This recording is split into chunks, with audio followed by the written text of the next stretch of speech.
Hello, my Teaser King family. How the hell is everybody today?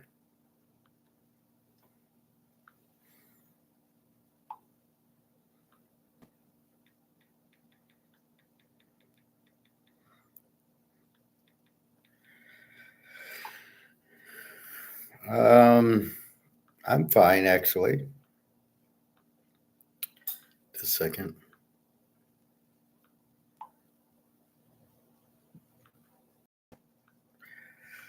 So, talk to the girls. They're fine. Um, I worry more about Jenna being in the middle of a war, but nothing I can do. I told her to come here, and she stays with her family. There's nothing I can do. Being stoic there. So I had a stoic story from this morning. So I'm going to swim about 5 miles away, maybe 7 miles away. So I take this street down and I get to the light, and there's construction on the right lane, so nobody can turn. And then there's one lane. After construction, it opens back up to two lanes. And so the light's red, and I'm waiting, and I occasionally looking down, what's the gold price? Well, it's red. And then I look down, and then it turned green. Okay, I'm going to look up in 5 seconds anyway.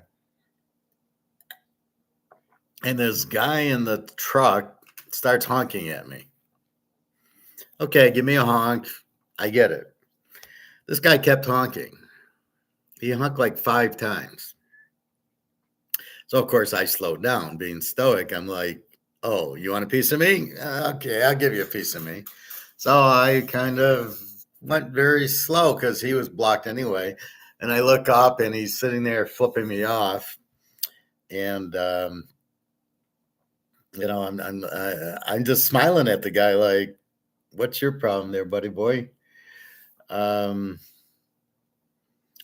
so it's no, I didn't get upset at all. I just kind of smiled at the guy like, man, okay, just one honk. I get it. I'm gonna look up anyway. I'm just quickly looking at my phone. But if you want to keep acting like this and honking and honking and honking like I'm some freaking idiot, I will then go slow. That's a good way to slow me down, is if you keep honking. I get it. I'm moving. I don't want to sit at the light either. So he's flipping me off, and I'm hysterical. I didn't get upset. I didn't get any. It's not like, oh, I just was stoic. I was very stoic. I wasn't going to let him bother me, and I didn't. And so that was my stoic story today. Looking at the gold and silver price now. They're really fighting to knock gold down. We keep coming back. It's at 23.30 right now, down $24. But really, that's where it was 2 days ago, on its way up. Then it went to 23, like 40. So it's really 23.30 down 25. So it was 23.58. So not really concerned. It had this strange move. I've never seen this before. How does this do this? It goes directly sideways and then directly down. This was at like 9:15 today. And then it jumped back up, and now it's kind of coming back down. And it's just the way these derivatives work and the algorithms.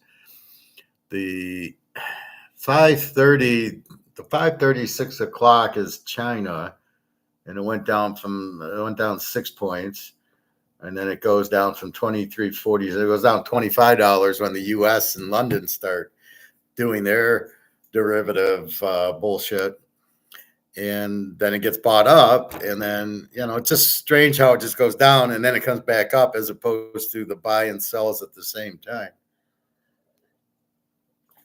So, silver 27.87. It's fine. It's going through this where it's fighting it a little, but I think we'll get into the 30s soon. And gold, I mean, it's not profit taking. This is what the point is. This is JP Morgan, and The bullion banks doing their derivatives to try to keep the price down, which really doesn't make sense. It's already at 23.30. What are you keeping the price down? So I think it's more we want to buy, and so let's lower the price so we can buy it cheaper than anything else. This is not profit taking though, and it's not really a pause. It's just they're fighting it. I mean, they knocked it down $25. So I think it's at the bottom now is 23.22 because as soon as it went down there, and that's what I keep saying with the stepstones, with the stair steps.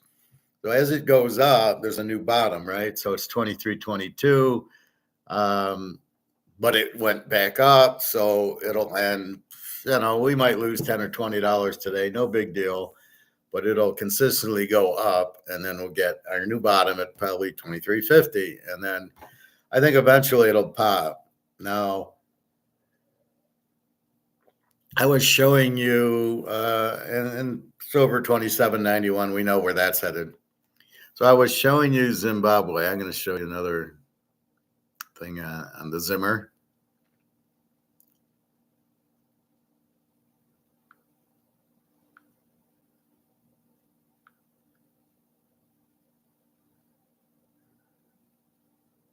So when we listen to the Indian woman, she's looking at it from an Indian. Well, we're not sure if the gold standard will work. Okay, here's from Street Politics Africa. This is how excited they are. They want to give you these. Yeah. Okay. For decades, Zimbabwe has been shackled by the lingering chains of colonialism. Okay, this is Zimbabwe getting the gold-backed currency official. But no more. With the bold launch of the gold-backed ZiG, Zimbabwe has unlocked itself from its neo-colonial cage and taken a defiant leap toward full economic sovereignty. By breaking from the US dollar. Funny how gold does that, right? Policy, you get freedom Zimbabwe with gold. Strikes a blow against the neo-imperial financial system that has kept African nations beholden to their former colonial masters. This is a declaration of independence, not just from a currency, but from an entire exploitative global order. The new ZiG currency signals the rise of a proud African spirit that refuses to cower and obey the dictates of Western interests. Zimbabwe has set in motion a tidal wave that could sweep the continent, inspiring other African nations to reclaim their economic destiny. For Zimbabwe, this is a new golden dawn after decades lost in darkness. By harnessing its immense mineral wealth, it can now chart its own course, unencumbered by the burdens of the past. The time has come to shake off the last chains of colonial money and roar forward toward a brighter future as masters of a nation's own destiny. With the ZiG, Zimbabwe strikes a mighty blow against those who aim to keep Africa forever trapped and poor. The sound of those shattering chains will echo across the continent and beyond. A fierce new optimism is dawning. No longer will Africa take the crumbs from its own table. Welcome back to Street Politics Africa. Zimbabwe has been gripped by economic turmoil for decades, lurching from one crisis to another. The Southern African nation has struggled to manage its currency and combat hyperinflation since independence. Recently, the economic situation has deteriorated rapidly, with the Zimbabwean dollar losing over 2/3 of its value against the US dollar in the past year. In an attempt to stabilize the economy and restore confidence in the currency, the Reserve Bank of Zimbabwe has unveiled a new gold-backed currency known as the ZiG. ZiG stands for Zimbabwe Gold, and the currency aims to be a stable alternative to the highly inflationary Zimbabwean dollar. The launch of the ZiG represents a major policy shift by the government of President Emerson Mnangagwa. The ZiG will be set at a fixed exchange rate against the US dollar, backed by the nation's gold reserves. By pegging the currency to gold, the central bank hopes to curb the rampant money printing and inflationary spiral that had rendered the old Zimbabwean dollar worthless. The unveiling of Zimbabwe's new gold-backed currency represents a watershed moment, not just domestically, but geopolitically. By breaking from the US dollar and asserting control over its own monetary policy, Zimbabwe strikes a blow against the neo-colonial financial architecture that has kept African nations beholden to Western interests for decades. The ZiG signals a resurgent spirit of independence and self-determination across the continent. Just as a rising China has rejected dollar hegemony in favor of the yuan, Zimbabwe is empowering itself by leveraging its own natural wealth. This gold-linked currency could well inspire other African nations to follow suit in prioritizing sovereign control over their economies. The move may mark a pivot point toward a multipolar global system, no longer dominated by an imperious dollar that has been weaponized for political ends. Central Bank Governor John Mangudia announced the surprise move during a press conference in the capital Harare. He declared that the ZiG will begin circulating immediately, with Zimbabweans given a 3-week window to exchange their old banknotes for the new currency. Introducing a new currency represents a new golden beginning for Zimbabwe's financial system. The ZiG will be backed by the nation's abundant gold reserves and foreign exchange in order to preserve its value, which will decisively foster stability and confidence after years of uncertainty. The issuance of the gold-backed ZiG is an acknowledgement by the Zimbabwean authorities that their existing currency had completely collapsed after excessive money printing. The Zimbabwean dollar had devalued from parity with the US dollar in 2019 to less than 1/100% within 3 years. By 2024, the Zimbabwean dollar was virtually worthless, having lost over 75% of its value just within the past 11 weeks. This produced an inflationary A lot for a T-bone. with prices of basic goods in supermarkets doubling from one month to the next. A loaf of bread that cost only 6,105 Zimbabwean dollars in January 2024 had skyrocketed to $19,357 by March. With such extreme inflation and devaluation, the old Zimbabwean currency had completely lost the trust of the public. Well, let's see. Wait a minute. I thought we could just keep printing and have no problem. Keep printing, keep printing. Isn't that what the MMT say? You can just keep printing. There's nothing that wrong that can happen. Oh, really?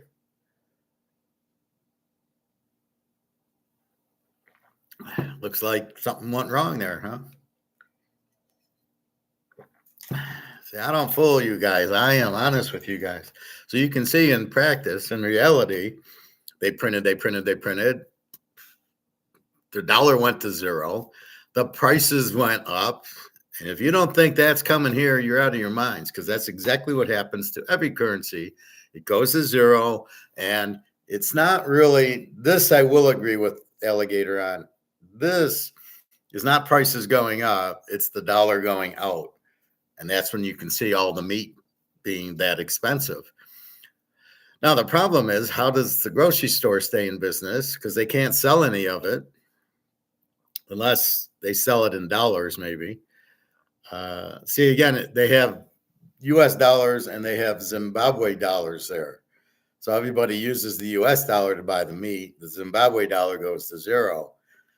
Now here comes gold, and you'll see the US dollar go out, and the gold will be what it's worth. But it's, what did they just say? The last words were, well, nobody trusted the dollar anymore. They kept printing it to zero, coming out with new dollar, not backed by gold.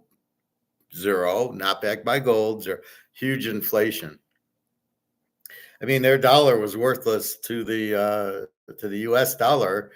It was like $1 million. I mean, but again, it's worthless. So the first lesson learned is, no, you can't just keep printing to zero. The second lesson is the prices go up because the dollar goes out.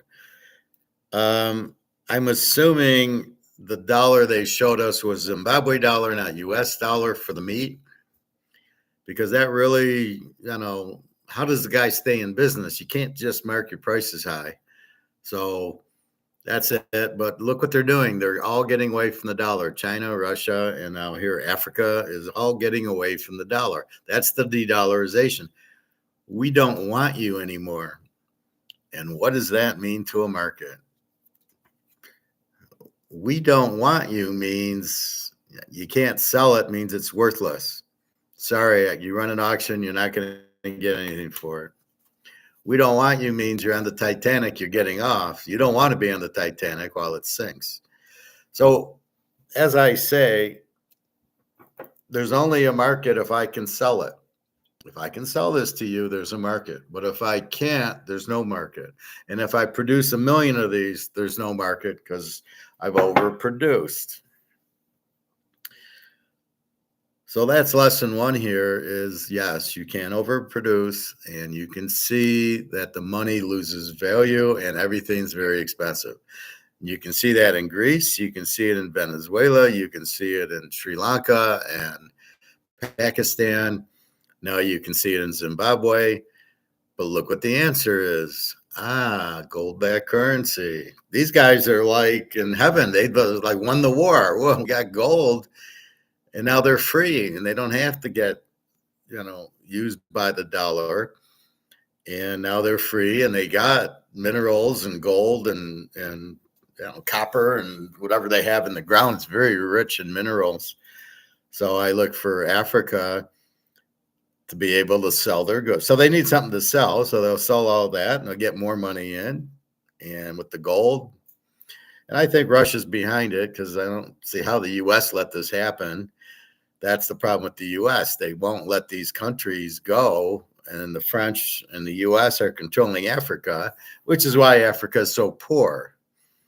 Now watch Africa on its own with gold-backed currencies, and they'll be number one.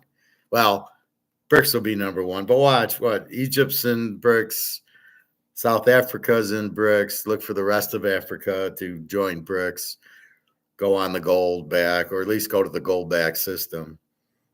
Do you want the dollar or do you want the gold? That's why it's funny to see the gold going down today, and they'll sell it as profit taking, and we know it's not profit. Nobody's selling this to get on the Titanic. They're just and the amount you'd have to sell to lower the price. And where's that price coming from? I think it's all COMEX. I don't think this is central bank selling. This is all derivative bullshit. And and I was thinking about that, and I'll come back to the video in a minute, when I get on a roll. So you have Mark McGuire, and what is he known for? Being a what do you call those? Whistleblower. And I thought of the movie Madoff, or the Netflix Madoff. And the Netflix Madoff is about the guy from Boston Undercovers. It's a Ponzi scheme because you can't get these returns.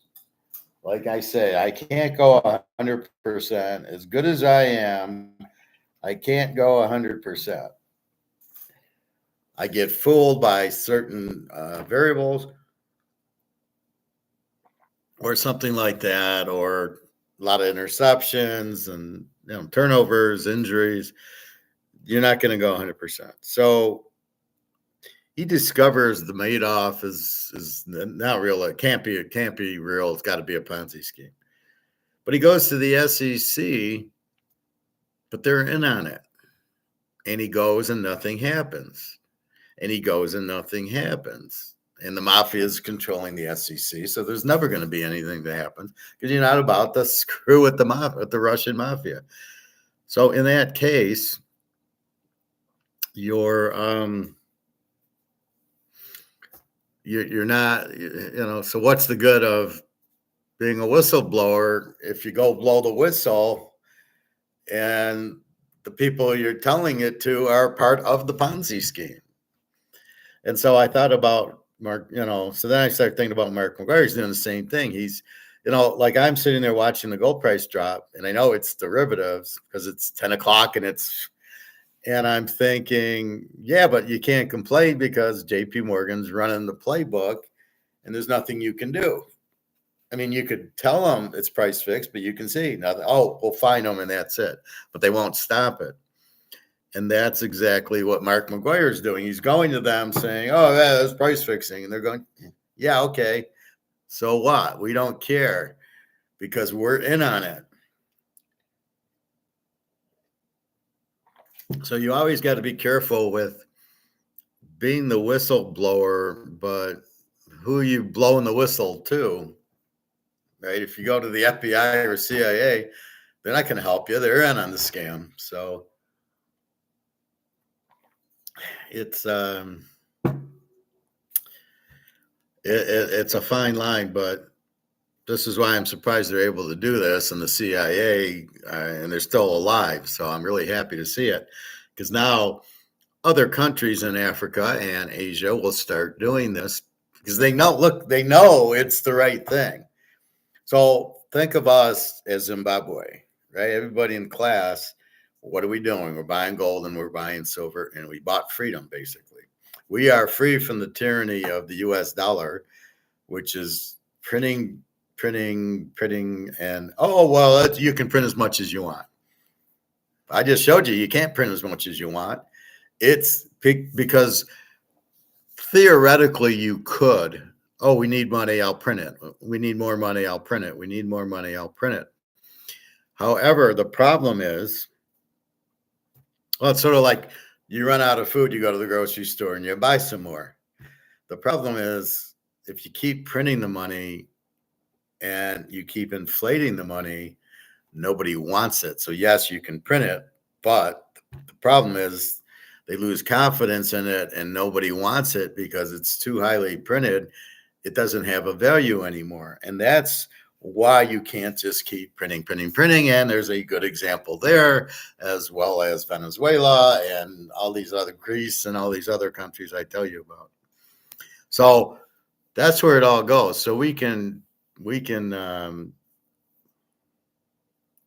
whistle blow on JP Morgan, but they're the ones who are running the show, so you can't. Now, supposedly they need the gold, which they don't have. So I keep waiting for this to end. Maybe it ends the end of April, but like there's a few times where 10 o'clock didn't drop. So I'm wondering if it's hitting a certain level and they're getting uncomfortable. And now it's at 23. But what I like is it's still 23.30. So from that standpoint, even though they've really killed it today, it's still way, it's still 23.30, which is really what it was the other day. So it's really, I think Tuesday went up to 23.50. So it's just going back a little bit, but then we got support, and then people will buy it because it's cheap, right? And then you see what Zimbabwe did. You would think, oh, this is great. Zimbabwe bought it. We'll buy it. We'll do the same thing.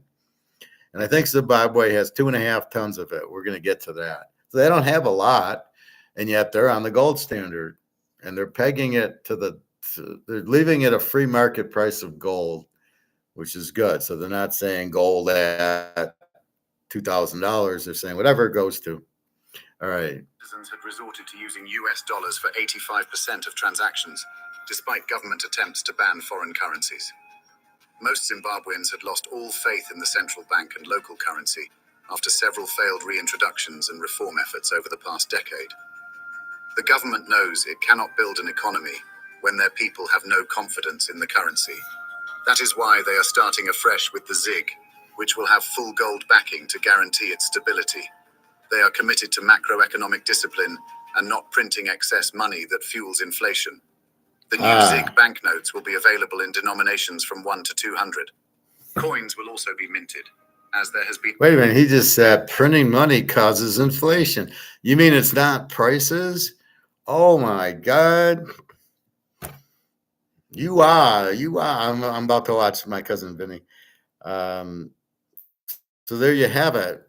Oh, excessive money printing causes inflation. This is the real what happens, not the bullshit that comes out of the news and the social stuff. I mean, this is real. They printed too much, and it caused massive inflation, which devalued the dollar, and nobody wanted it. People want the U.S. dollar because they don't think they think we can print as much as we want. See, that's the thing. It's the MMT whole Soros thing that thinks, well, but the U.S. can print as much as they want and nothing will happen. Oh, yeah? Really? Yeah, let's see. An acute shortage of U.S. coins in circulation, forcing retailers to improvise by providing sweets or pens as change. Under the new system, the central bank aims to ensure sufficient availability of low-denomination ZiG notes and coins for daily transactions. Economists have long called for Zimbabwe to officially dollarize by adopting the US dollar, or rand, as its sole legal tender. After this video, your life is never going to be the same. I hate when this does it like right in the middle of a sentence, right? However, nationalism made the political elite reluctant to surrender monetary sovereignty. As a compromise, the ZiG allows Zimbabwe to have its own currency, while pegging it to an external benchmark for discipline. The central bank governor stated that the ZiG would be initially valued at $13.56 to the US dollar, reflecting its gold backing. The old Zimbabwean dollar had deteriorated to around 40,000 per US dollar on the black market by the time of its demise. By maintaining the new currencies pegged to gold, authorities hope to avoid the printing and devaluation that wrecked previous incarnations Not of the $5 billion gold. bill. To support the ZiG's value, the Reserve Bank of Zimbabwe has accumulated hard currency reserves backed by physical gold holdings. The bank revealed it has over 2.5 tons of gold in its local and offshore vaults, supplemented by an additional US $100 million in foreign exchange reserves. The total value amounts to around $285 million based on current gold. So they have 2.5 tons. That's it. 2.5 tons. A ton's 32,000 ounces.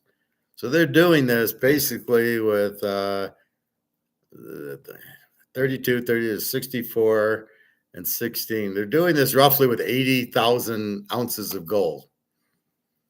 Seems crazy. Does that seem like enough?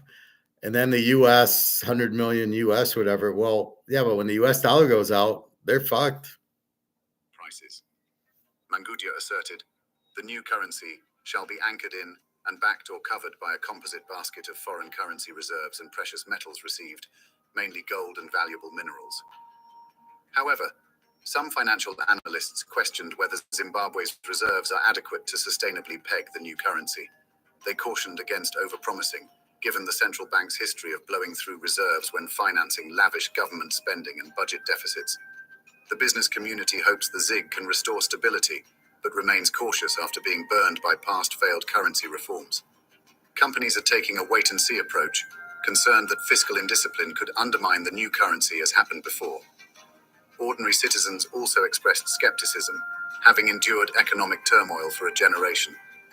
Most people's salaries and savings were wiped out multiple times by bouts of hyperinflation over the years. This has bred an enduring lack of faith in any legal tender issued by the central bank. This is the problem with fiat money. People are losing their savings, they're losing all their money, and they're poor, and then things get expensive, and you can't. How the hell do you eat and pay your bills? If you're lucky enough to have a job, because the jobs go away.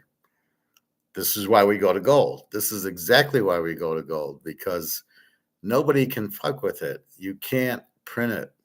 You can't inflate it, and it can never go to zero. This is 1A lesson learned. You see it live in Zimbabwe. You see it in Venezuela. Like I say, I mean, and now it's happening more and more. All the currencies are collapsing. And what did he say? High government spending and debt. Well, what do we do here? We spend like crazy. You know where that is? That's Keynesian. That's MMT Keynesian. Well, MMT is an offshoot of Keynesian, but Keynesian in the 1930s, it's all about government spending. That's where all the roads and bridges and dams got built, was the government, but it doesn't produce anything. There's no revenue there. And where the hell are they getting the money from? So you can't use government spending. It's terrible. You got to run it like an economy. I go to work because I develop my skill set in finance. So I go to work, I get paid. I then take that money and buy goods and services. Now that's how an economy grows. Everybody goes to work. Everybody buys what they produce. You put money in the bank, or in my case, you put money in the gold, and you buy your food and you pay your rent, and you're fine. And that's how it should be. But what's happening now is there's a lot of unemployment. There's a lot less people doing it that way. So the government is sitting there and spending. They're just printing money, and they're doing all these government projects. And let's do the war, and then we'll pay for that. And we'll spend money on Ukraine, and we'll give Ukraine $80 billion, and we'll give the defense contractor and the army. And you don't have it, fellas. Sorry, you can't just keep printing it. We see what happens. They will lose faith in it. Nobody will want it, and there goes your value. And here's Zimbabwe, stupid enough to have 100 million in US dollars backing the gold-backed currency. What good is that? I honestly don't know if they have enough. 2.5. That's it. 2.5 tons. Shit. I go to the gold store. I get 2.5 tons.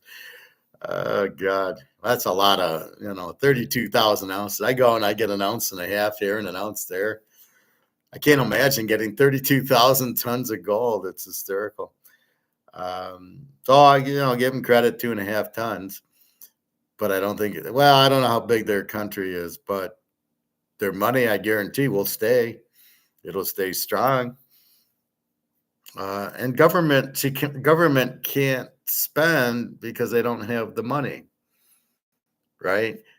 There's only a certain amount of Zimbabwe dollars you can print because you only have so much gold. So you can only print up to the amount of gold you have. So if the government wants to spend, I don't have the money. That's why it never collapses, because you can't print gold. And I'm surprised they didn't do it with silver also, but you can't do it with gold. So, yeah, I'm surprised they're not using silver also. But there must be deals in the work to keep that silver price down, because we need to build batteries. We need car batteries and solar panels. So that price of silver can't come down. It can't go up, because then we can't afford to do it. And the world's dead. We'll have to use fossil fuels. Damn. All right. US dollars and South African rands remain the preferred currencies for savings and transactions by the majority of Zimbabweans. For the ZiG to gain public trust, it must demonstrate durability and hold its peg. Yeah, it's freaking gold. What are you talking about? But if the central bank maintains fiscal discipline and currency stability, economic analysts say the gold-backed ZiG has potential to restore confidence in monetary policy. Amid ingrained distrust, rebuilding Zimbabwe's battered economy remains a monumental challenge. But the country hopes this currency reset finally puts it on a path toward normalcy. The unveiling of the ZiG represents a significant shift by the Mnangagwa administration to acknowledge that unrestrained money printing had destroyed Zimbabwe's economy. It marks an overdue departure from the inflationary policies that prevailed under former President Robert Mugabe's 37-year rule until his ouster in 2017. During the Mugabe era, the central... This showerhead does much more than Jesus normal showerheads. Christ.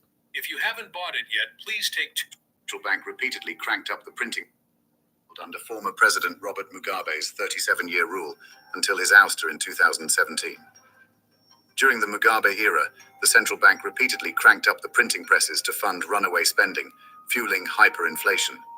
This resulted in the demise of the old Zimbabwean dollar, when monthly inflation peaked at 231 million% in 2008, Oh my rendering God. the currency worthless. Behind the scenes, a heated debate emerged between fiscal conservatives like Nkubi and central bankers who wanted looser monetary policy to prop up the floundering Mnangagwa administration. The ideologues seem to have prevailed initially, with Mugabe-era policies remaining in place, until the currency collapsed again.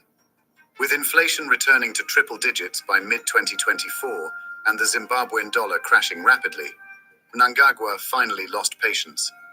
He dismissed longtime central bank chief John Mangudia in April and appointed technocrat John Mushayavanhu as the new governor. Mushayavanhu arrived with a mandate to halt the printing presses and restore macroeconomic stability. As a first step, he presided over the introduction of the gold-linked ZiG, signaling government recognition that fiscal indiscipline and currency debasement had failed. The ZiG's impact will reverberate widely if it succeeds, but risks becoming just the latest false dawn if fiscal indiscipline returns. For now, cautious hope prevails that Zimbabwe has finally reached its turning point toward lasting stability and growth. The launch of Zimbabwe's gold-pegged currency is a defining moment, both nationally and globally. By freeing itself from the US dollar and taking control of its monetary policy, Zimbabwe strikes a blow to the neo-colonial financial systems that have constrained African nations for decades. The new ZiG currency signals the rise of an independent spirit across Africa. Similar to how a resurgent China rejected dollar dominance for the yuan, Zimbabwe is empowering itself using its own natural resources. This gold-backed currency could inspire other African countries to follow suit and prioritize self-rule over their economies. Zimbabwe's move may mark a turning point toward a more balanced global order, no longer controlled by the mighty US dollar that has been used as a political tool. Regardless of whether the ZIG succeeds or fails, its symbolism is strong. Africa is awakening to a new era, where its countries stand as equals, not subordinates, on the world stage.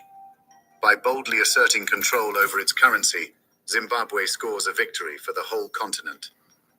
Well, that's all for now. Could Zimbabwe's break from the US dollar inspire other African nations to follow suit in Of asserting course. control over their own currencies and monetary All the sovereignty? BRICS countries, fellas. Let us know what you think in the comments below. And if you haven't, please subscribe and leave a like for this video. Your support. So there you go. Oh, we printed too much. The dollar's worthless. We'll come out with a new dollar that's not backed by gold, and it goes again. And now there's no confidence in the government. There's no confidence in the dollar.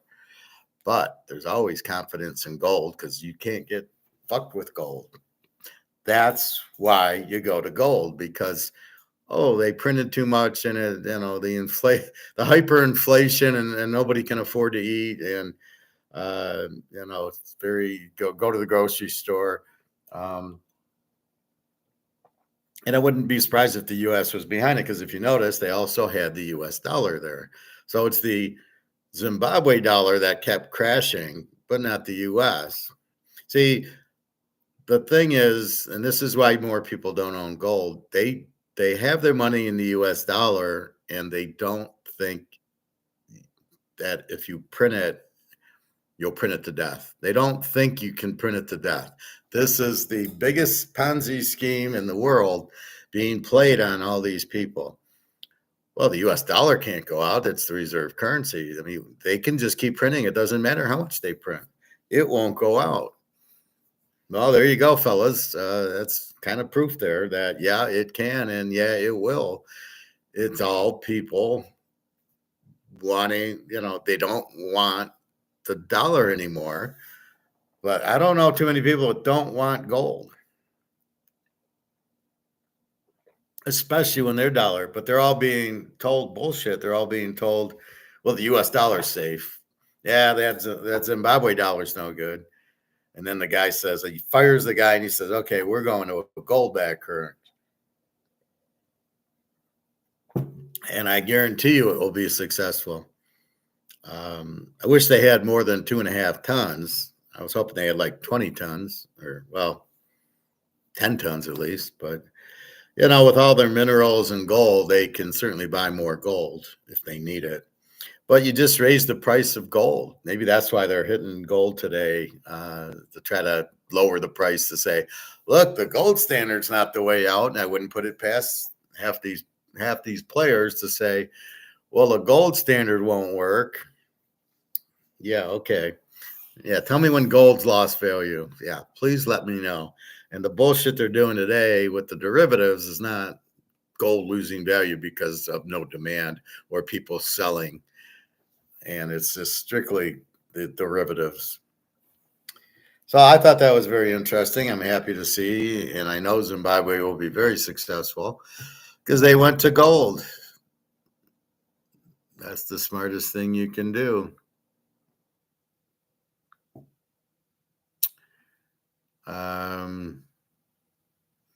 Again, we were talking about the Bitcoin. The whole idea of Bitcoin is you can send money to anybody anywhere in the world. I can do that with PayPal. I send it to Daria and Jenna, not a problem. Why do I need Bitcoin? I have PayPal. It takes the money right out of my bank account. And if somebody pays me on Teaserking, it goes right into the bank account. It only works Bitcoin if you're in the Bitcoin casino. So only if Daria has Bitcoin can I send her Bitcoin. Because if you don't have it, you can't send it. It's like address not found, right? So that's a kind of a Madoff there. You got to be in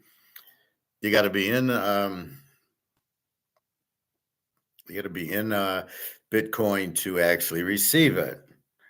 And then your bank has to accept it. And you're trying to do something out of the banking system. right? You're trying to come up with this new money, Bitcoin, yet it's not money. Nobody takes it. Oh, well, the big thing is I can send it. I can send it anywhere in the world and not a problem. Well, okay, but then what? Okay, I send Daria 100 Bitcoin. Then what? What you gonna do with it? Well, they don't take it to the grocery store. She can't eat. Hmm. And this is the problem. It's only good in the Bitcoin casino. So she's got to be in Bitcoin. We both have to be in Bitcoin to use it. And then how does she get the money for it? Got to go to the bank. What is the bank? The Russian bank. They're not going to take Bitcoin. So how does she cash out? Maybe they do take Bitcoin. I don't know. That I don't know enough because I'm not in it. But that's the other problem. So if somebody sends me, I got to go, does my bank take Bitcoin? Or what do I do with this? I got $100 of garbage. I'm not sure. Maybe I can link my checking account into it and transfer it to my checking account. Then it's in my bank if they'll accept it. But they don't know what the value is of it. Plus, it's really not used to pay for things. So sure, I can send money to, if me and Daria both have Bitcoin, I can send her Bitcoin. What you gonna do with it? It's supposed to be money, right? Well, she can't go to the store with it. Maybe there's a few stores in Russia that take it, but I doubt it because nobody knows what the value is of it. So this is the problem with the whole thought process of Bitcoin. At least Madoff was in dollars, right? You gave him $50,000 and he'd give you $2,000 a month or whatever. The thing about Madoff is he did pay you every month for years. I mean, it went on for 20 years and everybody got paid. The problem is when at 2008, when everybody needed money at the same time. Otherwise, it would still be going on because as long as everybody gets paid, including the Russian mafia, JP Morgan, the SEC, as long as they all got paid, they didn't care. And they were all getting paid. So they were going to let it go. That's probably more safe than Bitcoin is. I mean, Bitcoin, you just don't know what it is. You don't even know it's money. You don't even know it's real. I can see this is real, right? I can see this is real, right? Okay, this, yep, I can see it. I can see this is real because I can hold it, but I can't see or touch or feel Bitcoin. Well, it's worth a lot. Okay, go buy a car with it. Well, I can't. Go to the grocery store with it. Well, I can't. Okay, good luck then. So how is it money if you can't? Money is a medium of exchange. I'm going to get paid, and then I'm going to use that money to pay. And don't see, this is the problem that's economics. That's Austrian economics, and that works, and it always has worked. That's how the U.S. became the U.S. And then, in 1776, we went to Austrian economics, Adam Smith. That's how we're so powerful and so successful. Now everybody wants to take us off and go into Marxism. I mean, it's insane. So there's a video I watched earlier on MMT.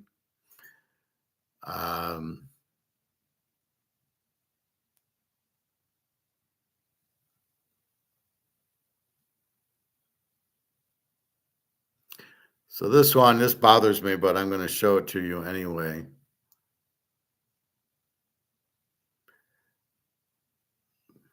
So here's the, well, I don't think I need to show it to you. This MMT guy, if you want to watch it and waste your time, it can never run out of money. So what he's saying is you can print as much as you want. You can never run out. So the guy's a Marxist. What I don't like is, I don't mind that you say that, but don't lie about it. Yeah, you can print and run out of money, right? You can print and the money will be worthless. So don't sit there and tell us this is my fear, is that people are watching the Marxists and the MMT people and believing it. And it's not true. It's wrong. You can't print and print and print and have no problem. That's why I just showed you Zimbabwe. They print, and Yeah, they're poor, and they finally got to the gold standard. The other problem is the president was there 37 years, probably getting paybacks from the U.S. to keep it like that, so everybody would keep spending U.S. dollars. I wouldn't put it past the U.S. to do crap like that. But no, I don't think I'm going to show you that. I don't.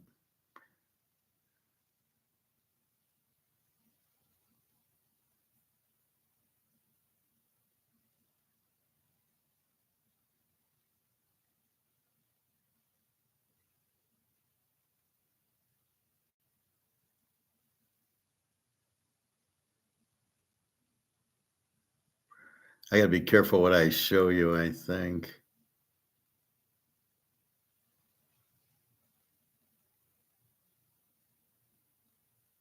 So you guys know Thomas Sowell? He's a really good economist, but I think he died. Here's how soldiers eliminate mosquitoes around them in just 90 seconds or less. Sounds like Frodo. This tiny tactical mosquito. Here's a quotation from Bernie Sanders, the Vermont senator who nearly won the Democratic presidential nomination. Quote, quoting Bernie Sanders, while there are some great corporations, this is the question of causation versus blame. While there are some great corporations trying to do the right thing, in my view, and I say this very seriously, the greed of the billionaire class, the greed, this is not supposed to be funny. Thomas Sowell's the one in the brown coat. The greed Very of the good. billionaire class, the greed of Wall Street is destroying the lives of millions of Americans. Close quote. What do we make of that? It's astonishing, but I think even more astonishing is how many people voted for Bernie Sanders at a time where in socialist Venezuela, people are starving. They're breaking into stores in their desperation to get some food. They're crossing the borders into other countries to stave off starvation. In a country that has one of the world's largest supplies of oil, that they've managed to do that in that country. And people are so utterly insulated from facts that the fact that Bernie Sanders paints a very beautiful picture is all that matters. Wealth, poverty, and politics, inequality. Quote, once we put production at the center of our attention, our surprise at extremes of income and wealth, rich people, rich countries, poor countries, our surprise at extremes of income and wealth might suggest the question whether there are comparable extremes in the production of wealth and whether these two extremes may have something to do with each other. Setting the possession of wealth aside to focus on the production of wealth. And that is intellectually more fruitful if you really want to know why some people are poor and some people are rich. That's absolutely. One of the painful things, I came from an earlier era when we were taught, that the reason we have electric lights is because of Thomas Edison. The reason people can now afford cars, whereas 100 years ago, 1% of the American families had a car, is because Henry Ford figured out how to make cars a lot cheaper. And various other things, we understood that. You never hear that these days. All you hear is that somebody is rich somehow, that for some reason it dropped out of the sky. And it's true. Bill Gates has more money than I guess some countries. But of course, he created more than some countries. But at the very least, you can ask the question, and you can find out maybe that wasn't true of others. Maybe it wasn't true. Yeah. But the fact is that question is kept off the table in most discussions now. They act as if somehow this guy has all this money, and as if it's almost as if you're implicitly assuming a fixed amount of wealth in the world. And if he has more, somebody else must have less. And so you're being quite dispassionate at the moment, but that actually makes you angry because all kinds of people, including students at pretty fancy institutions, but also poor people in this country and elsewhere, are being told, consider the political question. Consider means of, look, rich people, they must in some way be to blame. For goodness sake, over half of 18 to 25-year-olds said they supported Bernie Sanders. A majority of the youngest voting cohort in this country supported a man who calls himself a socialist. And your view is that at a minimum, that's going to cost them time. They're wasting time. What they need to understand, you need to understand what are the habits that lead to production. Correct? Yes, the question is, why is there wealth in the first place before we get into the question of how it's distributed? Because if there's no wealth, there's nothing to distribute. Okay. All right. Another of our present-day luminaries, Hillary Clinton, quote, now, Tom, I haven't even given you the quotation yet. But I'm just thinking of Hillary Clinton as a luminary. All right. Quote, economists have documented how the share of income and wealth going to those at the very top has risen sharply over the last generation. Some are calling it a throwback to the Gilded Age of the robber barons. As Secretary of State, Hillary Clinton, I saw the way extreme inequality has corrupted other societies, hobbled growth, and left entire generations alienated and unmoored. That's what happens when your only policy prescription is to cut taxes for the wealthy. Close quote. Now, she says that inequality is dangerous in and of itself. You have too much of it, and you're going to alienate generations, corrupt societies, hobble growth. Purely as a matter of analysis, is that correct? Do we have evidence that inequality in and of itself dampens economic growth? No. I'd be very interested if she has any. I saw her make the same kind of statement using the 1920s as an example. That was another Gilded Age. The 1920s was were among the most prosperous, high growth decades in the history of the United States. I was thinking on the way over here about someone criticizing President Reagan, and they were saying that when the stock market crashed in 1987, Reagan did absolutely nothing. And they're saying he should be like Franklin D. Roosevelt and seize control and so forth. Instead, he's acting like Calvin Coolidge. And I thought, under Calvin Coolidge, unemployment ranged from a high of 4.2% to a low of 1.8%. Under Franklin D. Roosevelt, it was over 20% for dozens of years consecutively. So we live in an age where rhetoric prevails, and no one cares about the facts. Another quote from Thomas Sowell: I have never understood why it is greed to want to keep the money you have earned, but not greed to want to take somebody else's money. A main indicator of a dying civilization is one which is no longer growing, but focused on feeding on itself.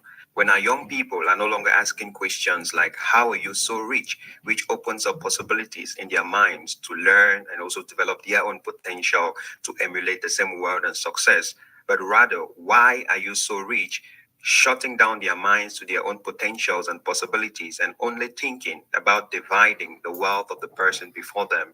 That is a mark of a dying civilization. Let me know what you think about this in the comments below. As always, if you So because we all have different skill sets, we all make different amounts of money. I used to work at a grocery store. I didn't make much. Now I work in finance. I make a lot more. It's my skill set, but I work for it. I don't, I'm not cheating or lying or doing anything wrong to get it. Just like my football picking, I'm picking the football games and they're good and you guys make money and so you pay me. I can't cheat about it and I can't do anything wrong. I either can do it or I can't do it. So the more your skill set, the more money you make. But what's wrong with that? And this is the problem with like a Hillary Clinton or a Bernie Sanders. They're just socialists, and that's what they all. But meanwhile, they all have millions of dollars living in 10 houses, which they don't want you to see.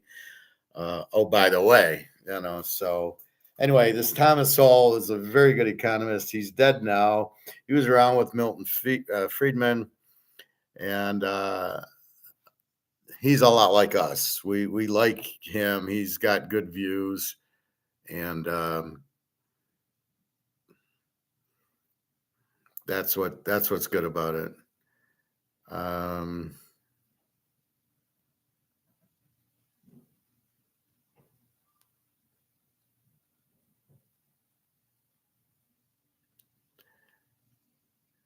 right. So that's the economist. So basically, the gold standard is good because you can't print the money.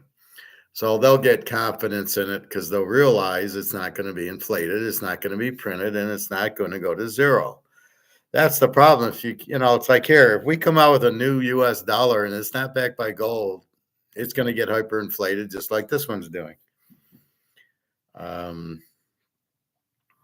It's funny. I just went to Walmart's to get some avocados and a few other things.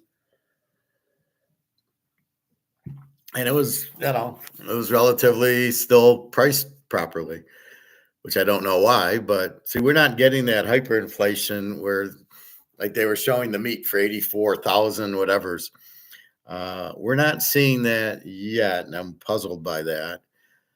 I filled my freezer with hamburger at $4.99, expecting it to be $20 by now, but it's still hanging in there. So I wonder how much government subsidies are going to the grocery stores to keep the prices down. But with the one things I do see that go up, I don't see the fruit and veggies going up too much. Well, fruit a little bit. Apples are expensive. I got some plums today at $1.97. But what I do see, the fruit and the veggies aren't too bad. Although they're starting to, the broccoli's like $3.99 a pound. It used to be 99 cents. What I am seeing is like chips. So let's say you go buy Fritos, the little things at the gas stations, the little one baggers just for yourself. Used to be 99 cents. I look today, they're $2.59, and you're getting 2.5 ounces. And I'm like, Jesus Christ, are you kidding me? It's over $1 an ounce for Fritos. They're the ones who are really doing the inflation. Our Cheerios and Raisin Bran and Hershey's and Coca-Cola and Pepsi. The big companies are the ones that are really screwing everybody over. The veggies are going up a little, but not too bad. And the meat has gone up. I mean, it's $17, $18 for a good New York strip, maybe 14 or 15. And then every once in a while, you catch them on sale for 10 and you buy 20 of them. And you just freeze them, right? And then I was talking to Jenna about, she said I had fish for dinner. I says, well, what did you, I made salmon the other day. What did you make? She says, salmon's expensive in the Ukraine. I go, well, it's expensive here too. It's $15, $20 a pound, but I was able to get some for 10.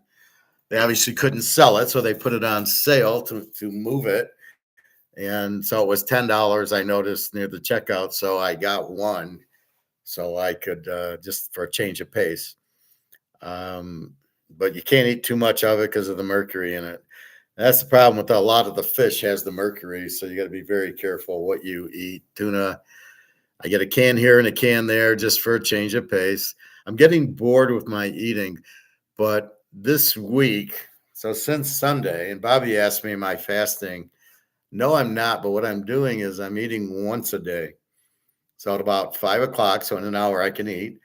I ate at 5 o'clock yesterday.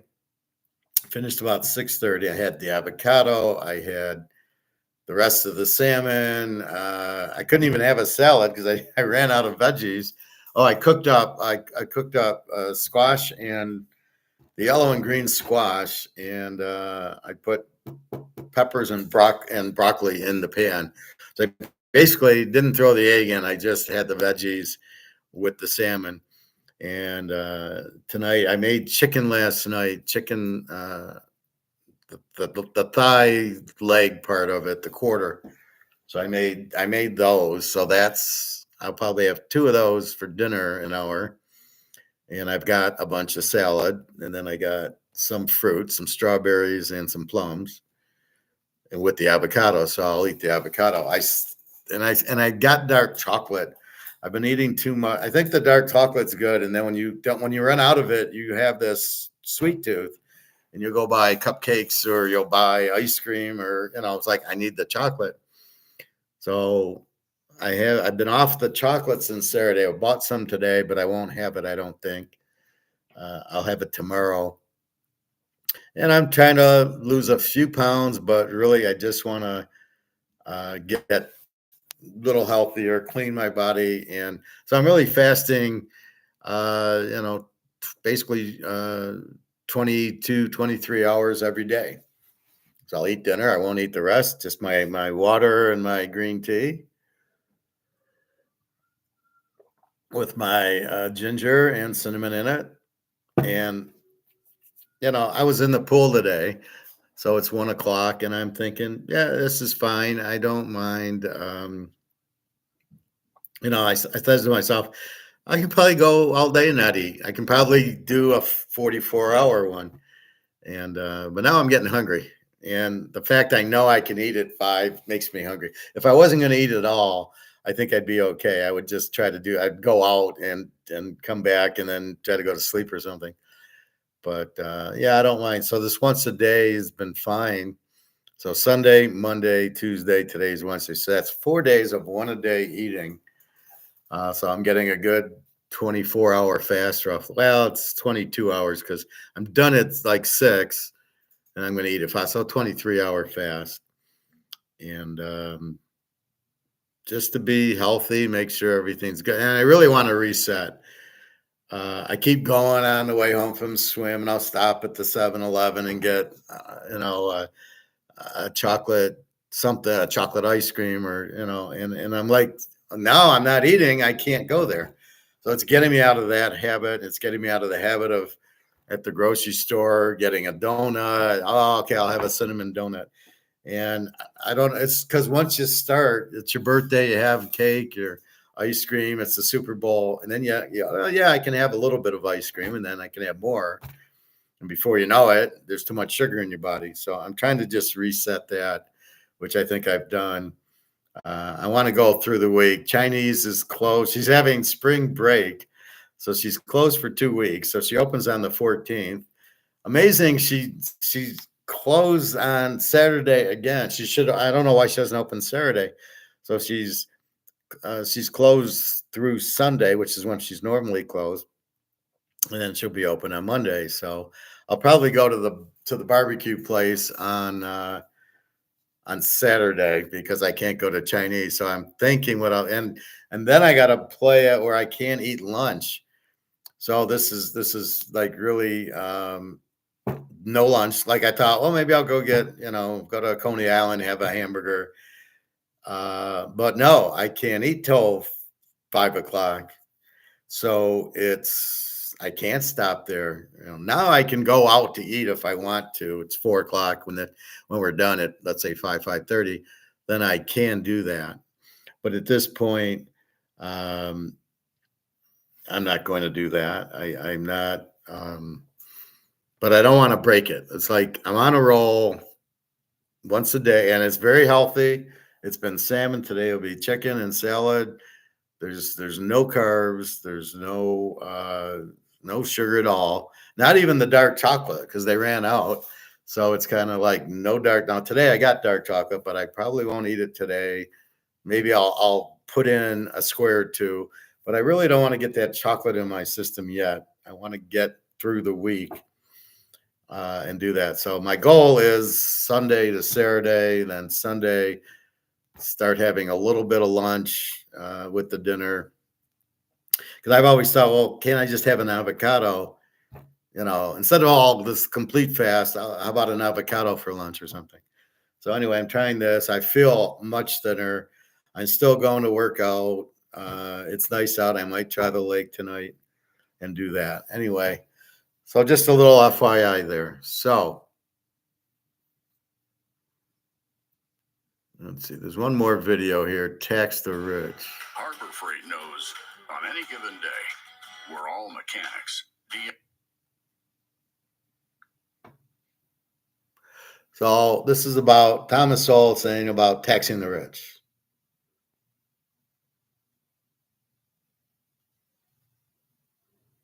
Dr. Sowell, good to have you with us.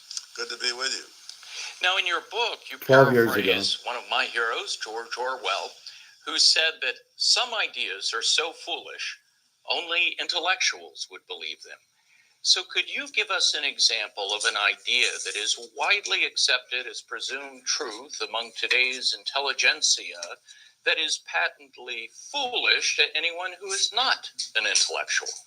Well, I guess one of the things you hear a lot about is the notion that we have to raise taxes because there shouldn't be tax cuts for the rich, and the government needs the money. This argument goes back to the 1920s, And it was made under the Coolidge, the Reagan, the Kennedy, and the George W. Bush administration. The argument for cutting the high tax rate is very straightforward. That if tax rates get above a certain level, you can actually get more revenue by cutting the tax rates than by raising them. The reason being that, of course, the idea that you can soak the rich means that the rich are going to stand still and be soaked, when in point of fact, the record shows that they put their money into tax shelters. And so you have these wonderfully high tax rates on paper, but the government is not collecting any money from it. Now, under those conditions, when you cut the tax rates, you then can increase the revenue. And that's what happened in the 20s. They cut the rate from about 73% to about 24%. And the government collected more revenue, and particularly more revenue from the rich, at 24% than they did at 73%. And this kind of thing has happened over and over again. The converse has also happened, places where you raise the tax rates and the revenue goes down because people don't pay them.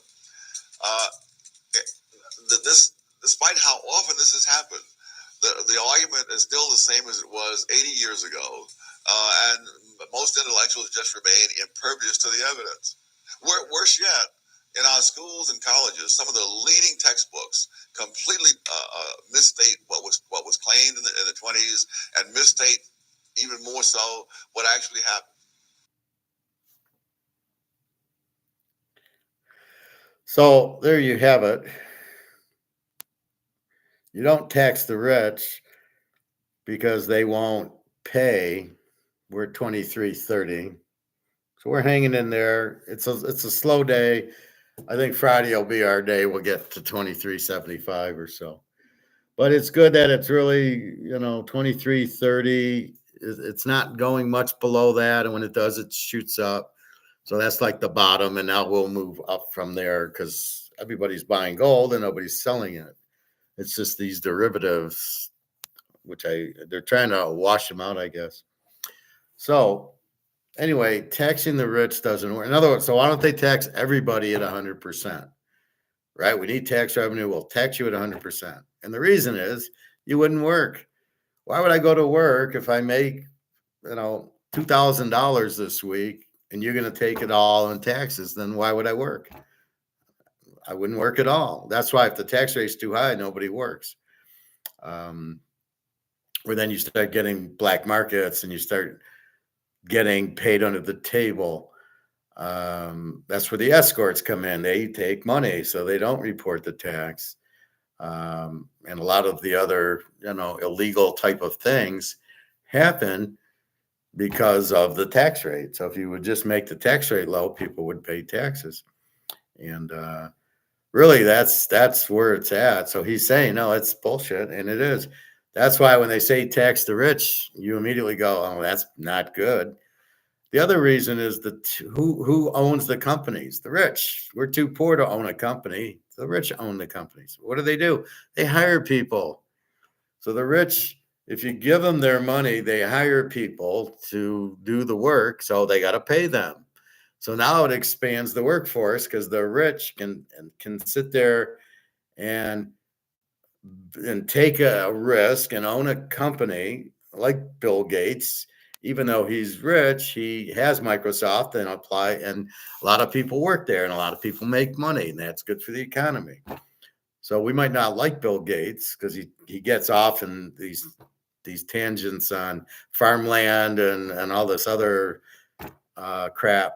But he does provide a income for a lot of people at Microsoft. What he uses it for is another story, but that's the point. So, all right. So let me know if you have any questions or comments on that. So basically, Zimbabwe's gold to gold. They're great. All the rest of Africa is going to probably go to gold if they're not in BRICS. I don't know if they'll go into BRICS or just go to gold-backed currency, but this is the dollarization. We don't want to use the dollar. Look at that. Why are 85% of the transactions in Zimbabwe in U.S. dollars? What is that all? Is that the way it is in all these other countries? Is that the way it is in Venezuela? Maybe that's the problem. They screw their own dollar up and they use the U.S. dollar. But there's 130 trillion U.S. dollars And once people realize that the dollar's gone, that they printed it and it's worthless, once people realize it, then, Katie bar the door. I mean, then it's all over. All right. So Thomas Sowell is a good guy to watch. Very conservative like me. I'm not conservative. I'm just for freedom. Right? I'm just low taxes. Just it helps us, right? Whatever's beneficial to us is what I am. So I don't know if I'm a libertarian. I'm just for freedom and sound money, and we all are benefit from it. Okay, so let's look at baseball. Ooh, a lot of games already on. Jesus. Okay, upcoming at 6:10. All right. The White Sox in Cleveland. The White Sox won yesterday. It was 5-5. They won 7-5 in the ninth. Milwaukee, Cincinnati. Milwaukee won yesterday. The Cubs in San Diego. The Cubbies won yesterday. Miami and the Yankees did not go over. The Yankees won. Baltimore beat Boston yesterday. I think Atlanta beat the Mets. I was looking at the batting order of Atlanta. Holy shit. They got 6 guys hitting 300. And they got good pitching. So did they win the World Series like a couple years ago? Because normally it's Houston or now Texas won last year, I know. Houston, KC, I think KC won. Oakland, Texas, Oakland won. Minnesota's beat the Dodgers 3-2. All right. Cody Funderburk with a 1.69 ERA. Let's see if he's a starter or a bullpener. He's a bullpen guy. Okay, so see, it's important to know if they're bullpen guys or not, because you see the low ERA, you go, "Wow, I'm going to bet that guy," and then you realize he's in the bullpen.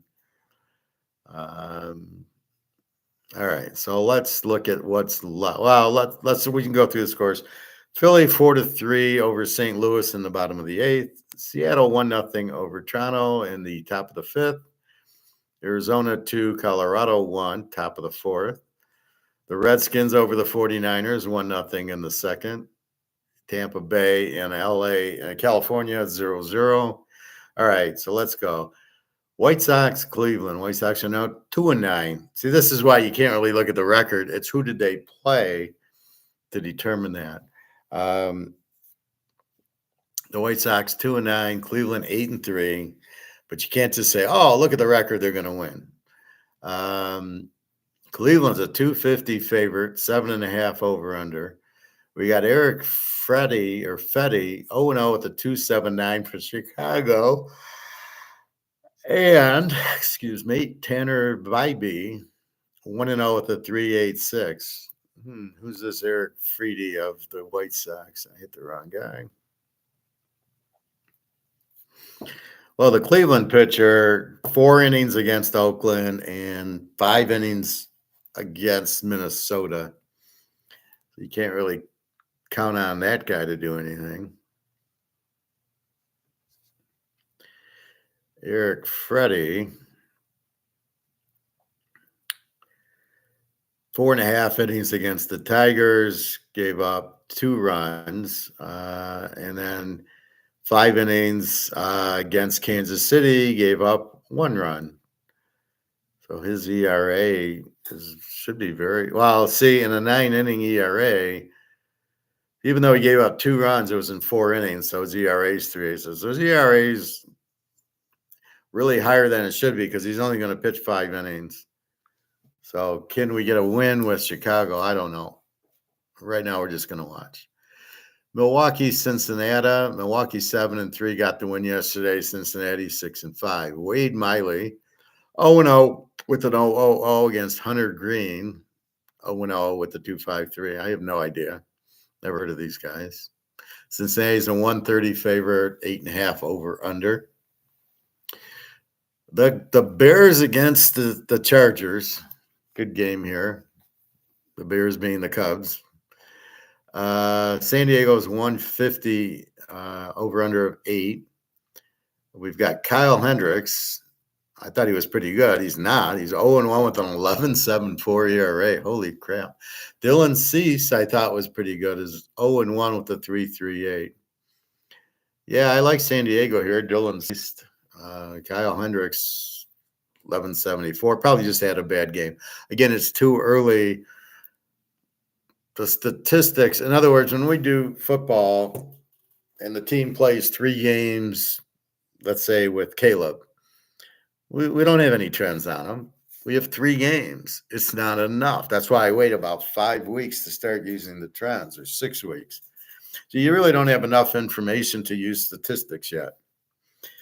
But after 5 weeks, then, like the Lions are usually a terrible road dog. I think they're getting a little bit better in that area. I can use that trend because it's now you're 2 years with the coach and the quarterback, and now the trends have enough data that you can use them for about 80% of your pick. Could be, well, yeah, bet against Detroit as a road dog or something like that. That's the idea. So you don't have enough information here with 0-1. Maybe he's pitched in 2 games. They're 7-4, but we're getting close. I'd say by the end of next week, and they got, once they get about 20 games, again, the pitcher pitches every 5th day. So he's only going to have 4 starts. That's the other thing I don't like about this 5th day crap. Before 4 days, you'd have 5 games. You could have good statistics. Now there's so little, it's 5 days between. It's the statistics. You need more data. So it takes longer to get data on them. But here I would like, small San Diego at home, Kyle Hendricks, 1174. But how real is it? The other thing I'm kind of upset about is they'll list Kyle Hendricks, and then you look in the box score and, Verlander pitched. You're like, well, he wasn't on when I'm making the pick, I don't see Verlander.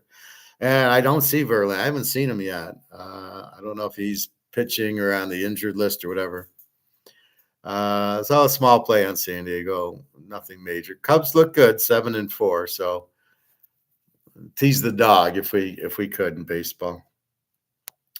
Miami 1-11. The Yanks 10-2. The Yanks won yesterday. Ryan Weathers for Miami, 0-1 with a 4 ERA against Marcus Stroman, which we've heard 1-0 with an 0-0-0. York is a 225 favorite and over under of 8.5. Well, I mean, if Miami's this bad, then maybe you can lay the 225. Do we trust Stroman? Well, let's take a look at Stroman. The name sounds familiar. He's from Medford, New York. He's near you, Bobby, although he went to Duke. 2012 first-round pick by Toronto, and now he's on the Yankees. Pitched 6 innings, gave up 4 hits and 3 runs against Houston.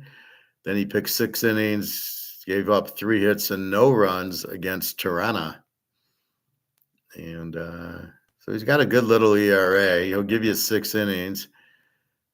After the 3 runs, see, this is what I'm saying. Against Houston, which is a tough team, he gives up 3 runs. Then he gets Toronto, another good hitting team. He doesn't give up anything. So he's starting to get going right now. He's got a few games under his belt. And so the first game with 3 runs, it's against Houston, maybe doesn't count. And here they're playing, Miami. I wouldn't be surprised if he shuts them out for the 6 innings. So let's go New York. They're 10-2, 1-11 Miami. Yeah, let's go New York. Roll Tide. Baltimore, Boston. Baltimore 6-4. Boston 7-4. And Greg and John liked Baltimore yesterday, I guess, because he said they were winning. Baltimore did kill them. Baltimore is a 105, so it's even money. I love how it's 105, but if you want Boston, it's minus 105. Wait a minute. Why am I the dog in both instances? Over under of 9, so they're expecting runs. Baltimore at 6-4, Boston at 7-4. Although I saw the shortstop for Boston hurt his shoulders, out for the year. They're paying him $20 million, so it's a big loss, I guess. Cole Irvin for Baltimore, 0-1 with a 7.2 ERA, and Cutter Crawford, 0-0 with a 0.84 ERA. Why the hell is this game even? So Cole Irvin. All right, let's dive in. Cole Irvin, out of Yorba Linda, California, College, Oregon. That's surprising you'd go to Oregon for baseball. I mean, they're kind of cold weather. Beats KC. No, he loses to KC. Pitches 5 innings, gives up 7 hits and 4 runs. And this is his second game for Baltimore. So KC roughed him up pretty good. So let's look at Cutter Crawford with his .84 ERA. Is he a starter or reliever? No, he's a starter. So he loses to Seattle, but we don't care. He pitched 6 innings and gave up 1 run. And then against California, he pitches 4 2/3 and gave up 2 hits and 1 run. So he's pretty good shutting down the other team. So I got to like Boston here. Definitely. And they're the dog. This is a live dog, Boston here. I'm going to write that one down. So we got the Yankees. We got Boston.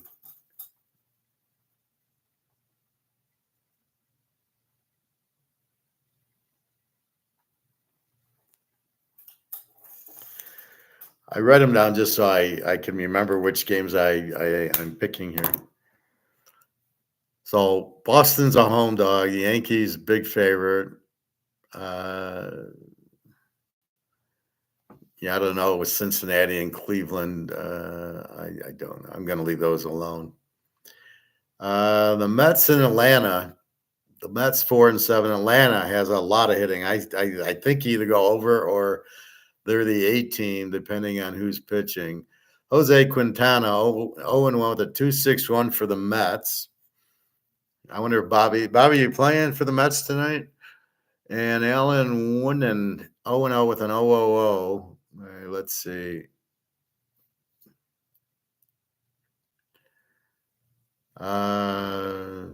Yeah, he hasn't pitched this year.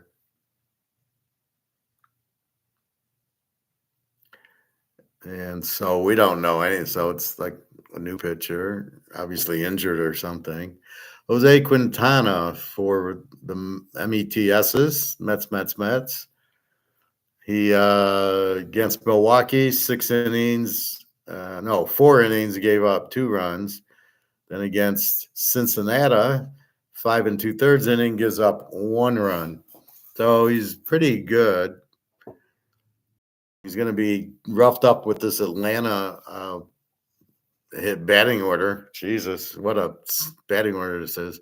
Problem is, Alan Wynn hasn't pitched. We don't know much about him. Therefore, Atlanta's a big favorite, 160. So the Mets should hit him. And Atlanta probably hit the Mets. Just so much. I don't know if Quintana is good enough to shut down Atlanta. I don't know. Over under 9.5. I think probably an over based on Atlanta. I don't see Quintana being a strong enough pitcher to shut him down. So let's go over in the Atlanta game. Houston and Kansas City. This could be a premiere of a playoff game in the NFL. Mahomes against Stroud. Houston's a 120, 9.5. Spencer Irrighetti, 0-0 with an 0-0. Never heard of him. Seth Lugo, 1-0 with a 0-7-1. Can Seth Lugo shut down this Houston hitting attack? Well, they got Houston's favored and 9.5 runs. Let's look at Seth Lugo. Can he really shut down my Houston team with this rough ERA? So he pitched 6 innings against Minnie, a 2-hitter shutout, and against the White Sox in 6 2/3, an 8-hitter with 1 run. So again, Minnie in Chicago, I'm not messing with Houston. So the question is, do we want to go over? And I don't know. Right now, I'm not too much into the over-unders yet. Oakland and Texas. Oakland's been hot. They beat Detroit 2 straight, and they won at Texas, so I got to be careful. Texas is a 185 favorite, over under 9. Oakland's 4-7. Texas is 6-5. Houston's 4-8, KC's 7-4. I don't recall if I said that. So KC's not bad right now. And Houston's a 120 favorite. We'll have to see. Again, so Texas is a huge favorite here. Ross Stripling, 0-2 with the 3.75 going against Cody Bradford for Texas, 2-0 with a 2.13. Now I got 2-0 and a 2.13. Yeah, I can see why Texas is a 185, but I'm going to wait on this. Over under 9.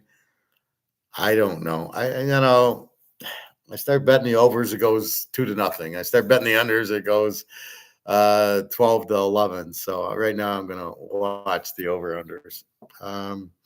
Texas should win, but Oakland's been hot, so I'm going to leave that alone. And the last game is the Los Angeles Rams and the Minnesota Vikings. The Dodgers are the Rams. It's already done. Forget it. Okay, I like Minnesota 3-2. How about that? So that's really what's going on in baseball and really how you really look at it as we start getting more statistics. See, we need to be able to trust the statistics. Just because Corey Bradford's 2-0 with a 2.13, is he Verlander? Is he Scherzer? Is he that good that we can trust 2-0 and a 2.13 ERA? And the answer is no, we can't trust it yet. That goes back to my trust shows. So we need more information to trust it. And that's why we don't bet. Well, we bet very lightly football the first 3 or 4 games because we don't know what the information doesn't tell us anything because of no preseason. So we're looking at the first couple of weeks. Keep in mind, these guys, 3 weeks of preseason games, none of them are playing, and the 4th week's a bye. So week 1, you got guys that haven't played. So if they haven't played, you got to be careful with that. So keep that in mind that you need trust. Do we trust gold? Yes. Do we trust the dollar? No, because we've seen every dollar that's heavily printed goes to zero, and we don't want to be left on the Titanic as it's sinking. Every ship that's hit the iceberg has sunk. So you hit the iceberg, you're sinking. So you have to trust your data. We trust gold. We don't trust the dollar or the euro or the yen or any other currency, although now we could trust the Zimbabwe gold. I don't see why you don't trust it if it's backed by 2.5 tons of gold. Doesn't seem like enough, but we'll see. And there's also some other basket of goodies also backing it, some more minerals, maybe silver, hopefully. So that turns into everything, right? So here comes trust. Now I stumbled onto this dialogue. So everything's about trust, right? So do we trust these stats? No, we don't have enough information.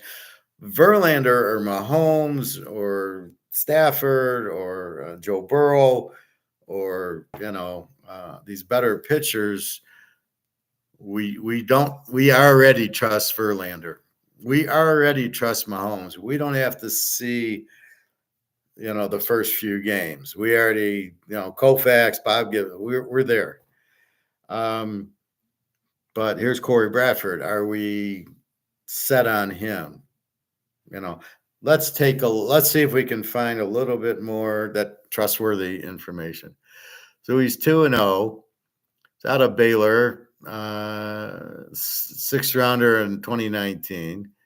So he beats the Cubs in 5 innings, giving up 2 runs. Then he beats Houston, 7 2/3, and he gives up 1 run, 2 hits. Wow, a 2-hitter against Houston. But when we look at his pitching, he was 20 games in 83, started 8, and 1 was 4-3 with a 5.3 ERA. And then we got the 2 I just gave you. So not a lot of stats. Based on last year, I'm not all guru on him, 5.3 ERA. And he only pitched in 20 games, 8 starts. So he must have been out of the bullpen because he only pitched 56 innings and he gave up 56 hits. So, yeah, he's not Verlander. So I don't have enough information on him to really go on it. And Ross Stripling, what do we got on Ross here? Do we have enough statistics to trust these ERAs, or are they going to get all sloppy, one bad game or one good game? So he's out of Texas. He was on he was drafted by in 2012. So he's lost his first to Cleveland, 5 innings, 5 runs. Boston, 7 innings, but he only gave 8 hits and 1 run. So that's pretty good. He lost 1-0. So that's pretty good. Now we got a bunch of stats on him. He's been in the bullpen and started. So in 2017, he was in 49 games, started 2. But then in 2018, he was in 33 games, started 21. 21, 24 games, started 19. So he must come in out of the bullpen like for long bullpen. But if we go to last year, he's on the 49ers, 22. He started 11 games. He was 0-5. And his ERA was 5.36, 3.01, 4.85. Yeah, this guy's a dog. He's got a 4 ERA. So I think what you have here, looking at it, let's go over this game. Let's go over Oakland over 9.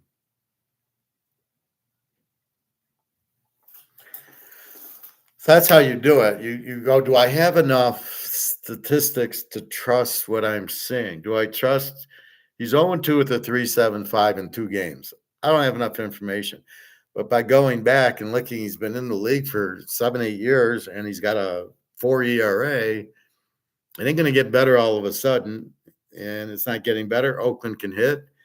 Texas, we know, can hit. Corey Bradford, he's 2-0 with a 2.13, but he's not. That's not normal for him. He's a much higher ERA. He's only been in the league 1 year, or that's his stats. So he's a minor league guy, maybe. Maybe he's filling in for Verlander or Scherzer on Texas. So I can't go 185, but I can definitely think this will be high scoring with these pitchers. So what you're looking for is enough information that you can trust it. We can trust gold because it's been around since the Romans and it's never failed. The only time it fails is when you take the gold out of the money or you get off the gold standard like we did and now you print money. That always fails. So we trust that if you have a dollar that's printed and not backed by anything, it's going to go to zero. We trust that because it's happened every time. Here's Zimbabwe, Venezuela, Sri Lanka, Greece, and it's coming to America with Eddie Murphy. So that's a trust. It's a trust. Paper without backing will go out. It's a trust. The gold standard has never gone out. It's still around because they can't print it. So we know the gold standard always works. That's why we're going and buying gold, because we know we can't lose.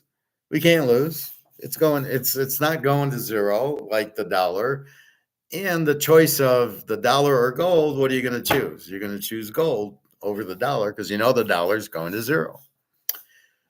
So then it's the same thing in poker. You're at a table, and you're at a new table. You sit down at a table. You don't know anybody. How do you play? Well, you got to learn them. But you can't, I got to see them play enough hands to trust what they're going to do. So you're probably there a good half hour learning, unless if you get aces, you just play it, right? Doesn't matter who you're playing. That happened to me once. I was in Vegas, and it was a Cincinnati-Denver Monday night game or something like that. And I had won 300 on the game. So I go play poker, and I get ace king, first hand or something like that. and I'm about to raise it, and some guy raises. He makes $30, $40, $50 bet. So I call. I got ace king. The flop comes. I hit the king. So now I got kings with an ace, and this guy, who knows, and he's betting like $100. And I'm like, wait a minute, I'm supposed to do that.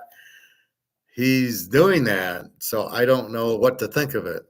So I call, and then the next card comes, and it's like the third spade, and he makes another big bet. And I'm like, I ended up with the pocket kings with the ace, or not pocket king. I pair the kings on the board with an ace. Really, there's nothing out there.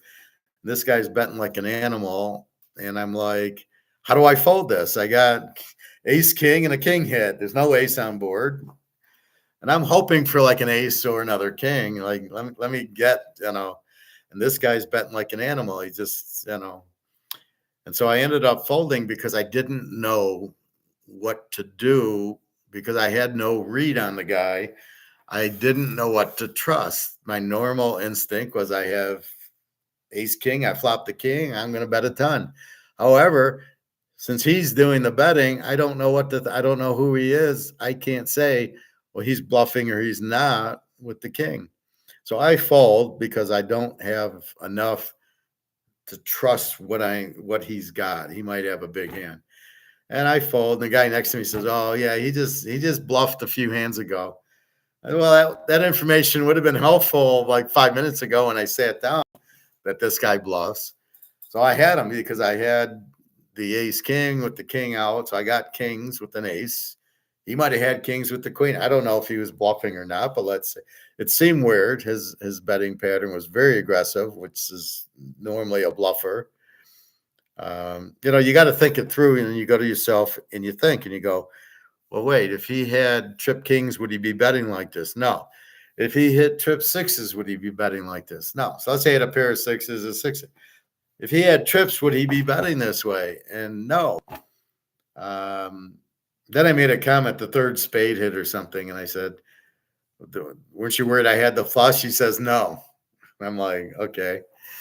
So he doesn't know what I got. I got kings with an ace. I never know what happens because I fold and he folds, and I don't see his cards, except for the guy commenting, well, he bluffed a few hands ago. Did he bluff? I don't know. I don't know if I made a good laydown or not. I didn't have enough information on the guy to do it. Had I had enough information, had I known he bluffs a lot, I would have for sure called. I'd have called the whole way, and the guy got kings with an ace. And but here's my problem, because I'm such a good poker player, I don't play my hand, I play his. So I'm sitting there going, is my ace king with a king strong enough to win the hand? And I don't know, because I'm thinking, what's he betting with? And it's going to cost me probably all 300. And, it's a big bet. That do I really want to do it? And so again, that's where you need information. So you're going to play poker, you need to know enough of what the guy does, who you're playing against. Is he a bluffer or not? If I knew he was a bluffer, I call. If he's not a bluffer, I got to fold, because I only got a pair of kings. It's not a really strong hand with 5 cards out there, one pair. So you got to be leery of that. And it's the same thing with let's go to women. Do you know her well enough? How well do you know her? So you meet a girl, she's pretty, you want to get to know her. And how well do you know her? Do you have enough information to trust? Is she after your money? Is she not after your money? Does she just like you because she's lonely or alone or just broke up? Or is she married? Does she have a boyfriend? You don't have enough information to make any decisions. And that's what you're looking for in that. Sorry, Scott, not now. That's what you don't have enough information to do all that. That's why you got to get to know the girl. Just a second. You got to get to know the girl to then know what to do. And usually, like, you start saying hello, and she can tell by your, you really like her, and then she's got oh, I'm married, or I got a boyfriend. Usually, that's why you get frustrated. You start talking to her, and then you go, "Hey, would you like to go out?" And then she says, "I have a boyfriend," and then you're like, "Why did you just waste my time?" It's like when I do these interviews, and the interview comes, and we don't talk money up front. So I don't know what they're paying. And then we go through the interview and they say, well, what are you looking for? I'm looking for 110. Well, yeah, we're only going to pay 60. Then why do we just have the fucking interview if you're not going to be able to pay what I want? Or what did you think, with all my experience, that I'd want 65,000 or 70,000? So that's what you want to avoid. So that's the problem a lot with women. It's a trust factor, especially in the beginning. You don't know the motive. Do you want my money, or are you going to tell me you have a boyfriend after I waste all this time with you? I don't want to wait. I don't have time to vampire, right? So now it becomes stoic. Look, I like you, or I don't like you. If I like you, don't make me ask you out to tell me you got a boyfriend. Then be upfront, and don't be clueless. Like, I'm talking to you, like, oh, would I really take you out, or are you looking for a girlfriend, or you're looking for, like, what the hell is wrong with you people that you don't understand? I mean, the first thing you see how somebody's looking at you, and you either don't lead them on, you either say, and don't give me the bullshit, well, I don't want to hurt you. Yeah, being dishonest with me really makes me feel good. So you knew, it's like the girl in Alabama. She knew I liked her, probably knew I loved her, and she kept playing me on. She kept leading me on, and friendly, and then, but I really never knew her. She never let enough information out that I knew what the hell was going on with her. And that's why,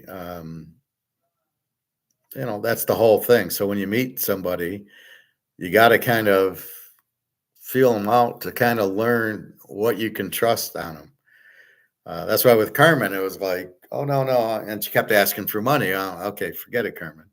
But Jenna and Daria don't do that. They ask for a nickel dime. Can you help me with food? Jenna broke her phone in Germany, and she shows me it's broken. And I'm like, no, she must have a backup phone, because she's still texting me and everything. And, oh, I want an iPhone. And I'm like, well, then you're going to buy it. I'm not spending $1,500 on an iPhone. I go, mine's $100. That's plenty for a phone.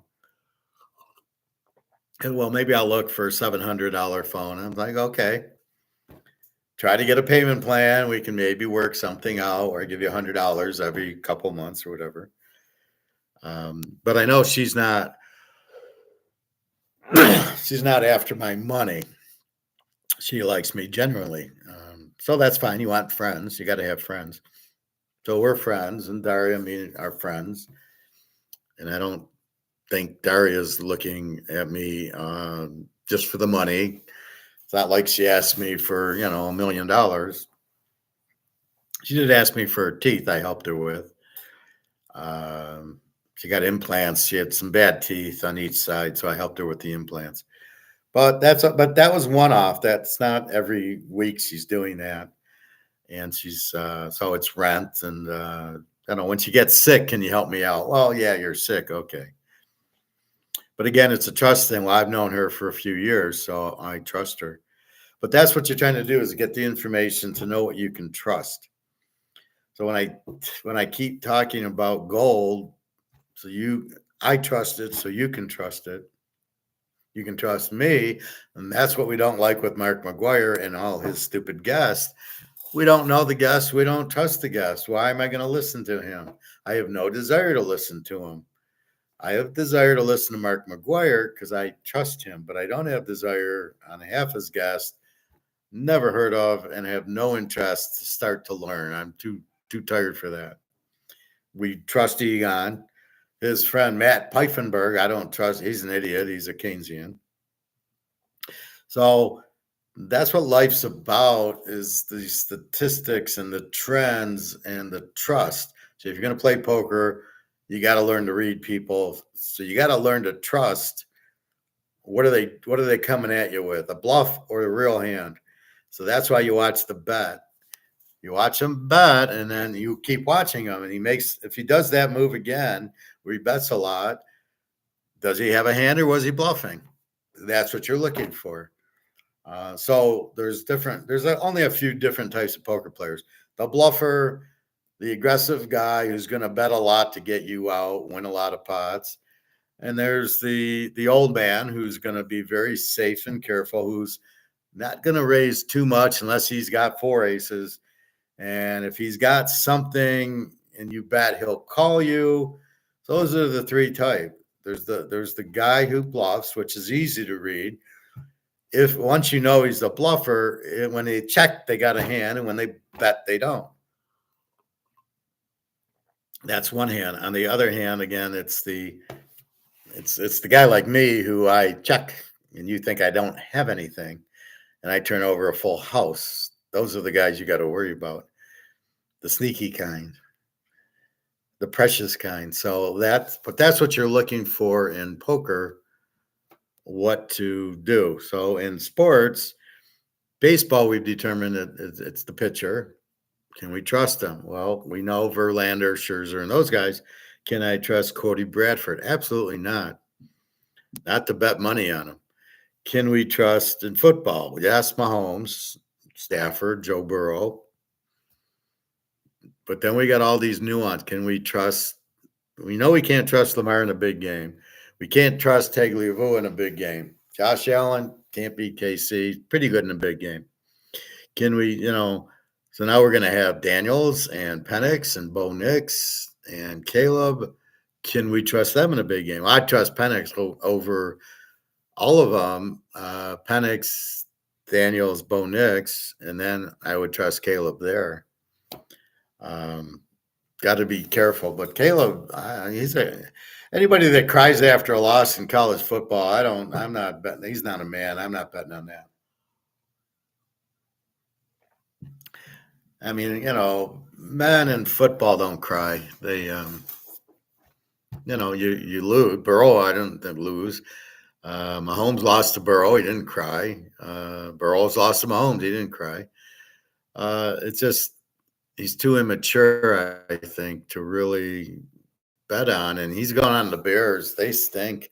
Apparently, they're getting a better defense, and they brought in some receivers, but you don't even know that you have a quarterback.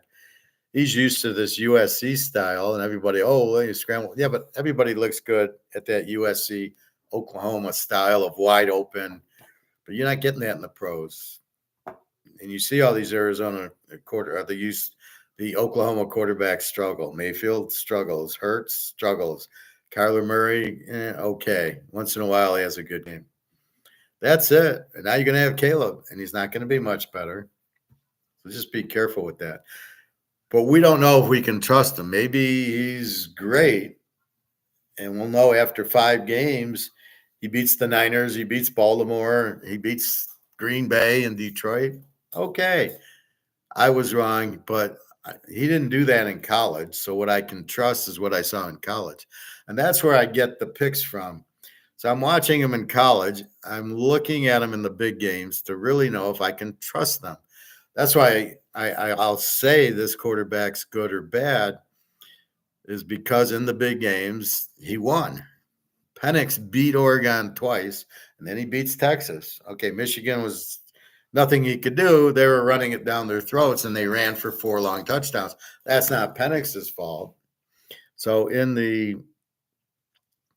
big games, he won them all. So, yeah, I trust Penix. Bo Nix played very well and should have won the first Oregon game against Washington if the coach didn't have his head up his ass going forward on 4th down with a minute left at his own at the 50-yard line. I don't get why they think, well, we'll run it and we get the first down, we can take a knee. Yeah, but if you don't get it, they get the ball, and they get the momentum. And it's just like these MMT Keynesian guys who say, Well, you can keep printing money and paying for your debt. It's not a problem. Well, you can't. And then he's a Marxist on top. You can't do that. Look at Zimbabwe. Look at Venezuela. Look at Greece. Go down the list. These countries that print a lot of money can't do it. So this is the problem. Now I'm curious in Venezuela if is the U.S. dollar used 90% of the time. So now these inflationary countries that ruin their own dollar, is the U.S. dollar used? And then if it is, then you understand that the U.S. is behind all this bullshit. But the U.S. dollar is not going to be. It's too now. They've just ruined it. It's all gone, and so you have to understand that. But the whole thing is the trust factor. So that's what you're going to do. So, like I said, so these football players, you're betting on that who you can trust, and so all the new coaches and all the NIL transfers, and you can't oogly or boogly. It sucks at Clemson, sucks at Oregon State. Ain't going to do much better at Florida State.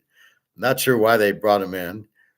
And just like the Washington State quarterback Ward's now at Miami, you couldn't do anything with Van Dyke. Van Dyke's now at Wisconsin. What's he going to do? Because they're really a defensive team, Wisconsin, and they want to run the ball. So I'm not sure why Van Dyke would go there. But college football is all screwed up now. All the coaches moving around, the offensive coordinators moving around, the quarterbacks moving around. It's very hard to really know. You can always bet on Nick Saban, and now he's gone. Now what's left? Georgia, Missouri, LSU, good coach. Ohio State, I don't know. Michigan, new coach. USC and over, UCLA, new coach.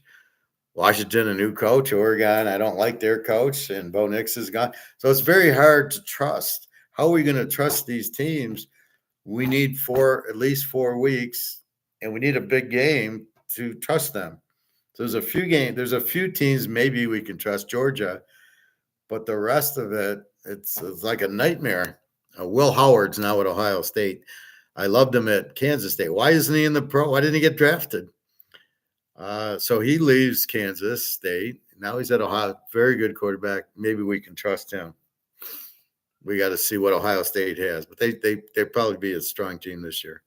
Michigan, they lost their quarterback. They lost their coach, lost their running back. I don't know. They weren't all that anyway. They just had the weakest schedule in the history of life. So that's how we trust. We get statistics at poker with women, with the sports. So the more stats you can get, the more information you can get, and the more reliable, the more you can trust. Can I trust Jenna? Yeah. Can I trust Daria? Yeah. Can I trust Carmen? No. As far as I could throw her, I couldn't trust Carmen. But you learn. So everybody's different, and you kind of place field. With women, you kind of place a fielder. Hey, let's go to dinner. Or the first thing you should say is, "Hi, I like you. Are you married? You got a boyfriend? Let's get that out of the way of the interview." So it's like the job interview. All right, what's the pay? Then we can talk. Oh, you're gonna pay me $100,000? Okay, we can talk. Well, we're gonna pay you 50. Yeah, okay, keep walking. End of, stop wasting my time. So usually, if I don't know, I ask. And we will see. Anyway, so that's a very big thing, is knowing who you can trust and who you can't. Bobby's having trouble with his daughter, who doesn't trust him with gold. That's hard to take when you tell your daughter to buy gold and she says, "Well, I can't go to the store with it," and you're like. And you're like, you don't trust what I'm like. Why don't you trust what I'm saying? Why is that even an issue?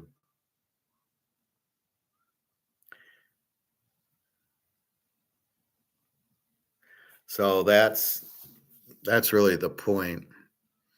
So you're using a lot of logic and then stats when it's a number thing, uh, psychology when it's like with people, so women or poker.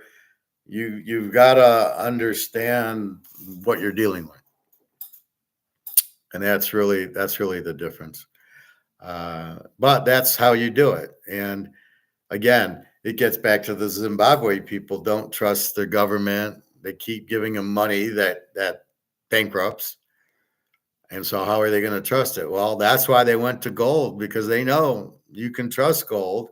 It can't bankrupt. So that's really what the point of the Zimbabwe going to gold is that you can trust it. And you'll watch. Why is BRICS?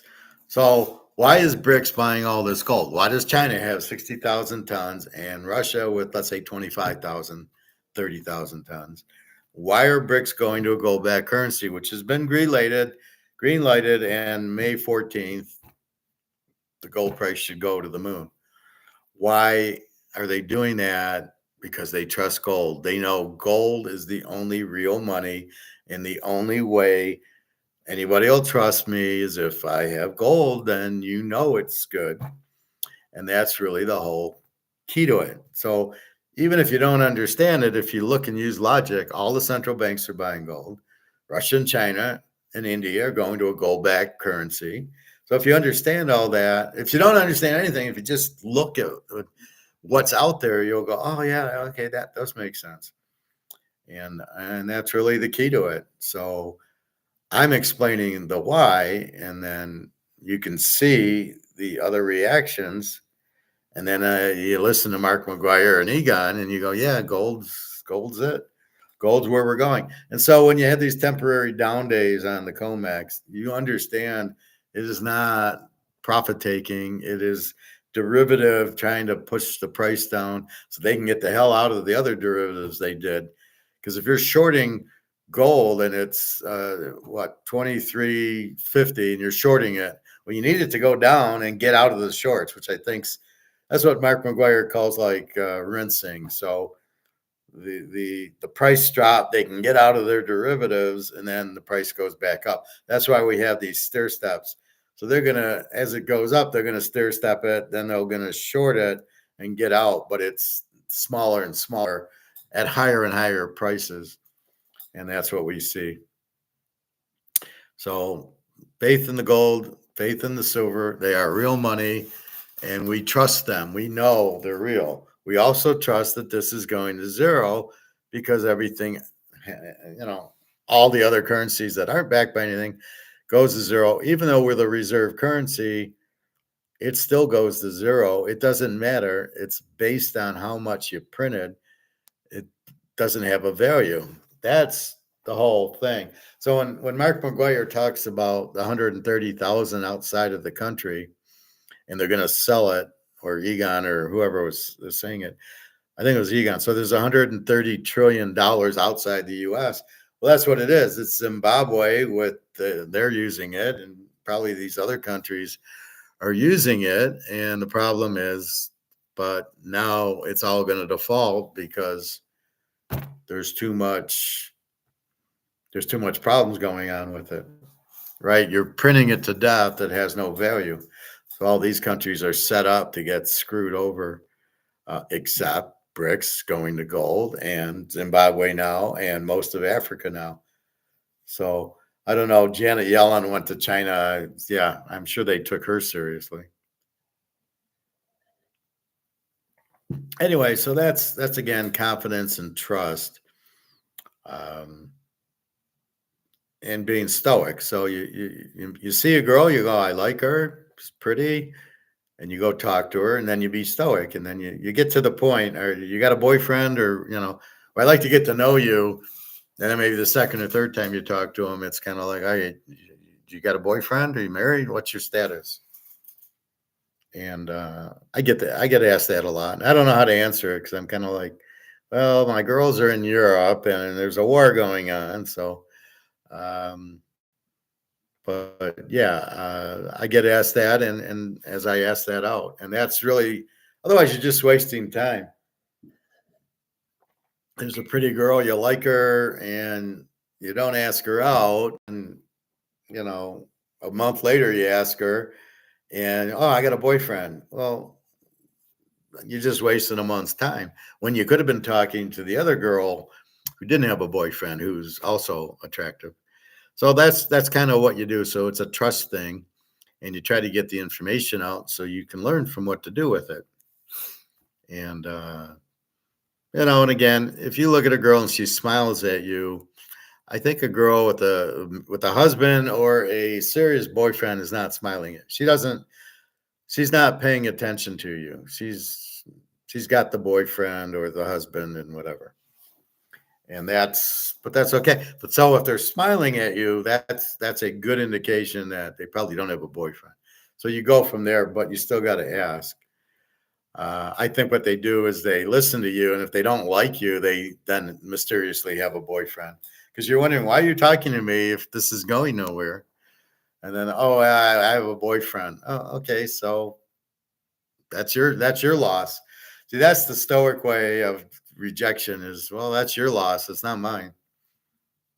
I'm fine. I got plenty of friends, so I'm not worried about it. Anyway, I think that's about it. Let's recap baseball. It's 5 o'clock. Seattle and Toronto are 1-1 in the bottom of the eighth. Colorado 3, Arizona 2, bottom of the sixth. The Niners 5, the Redskins 1, bottom of the fifth. Tampa Bay 4, California nothing, end of 2.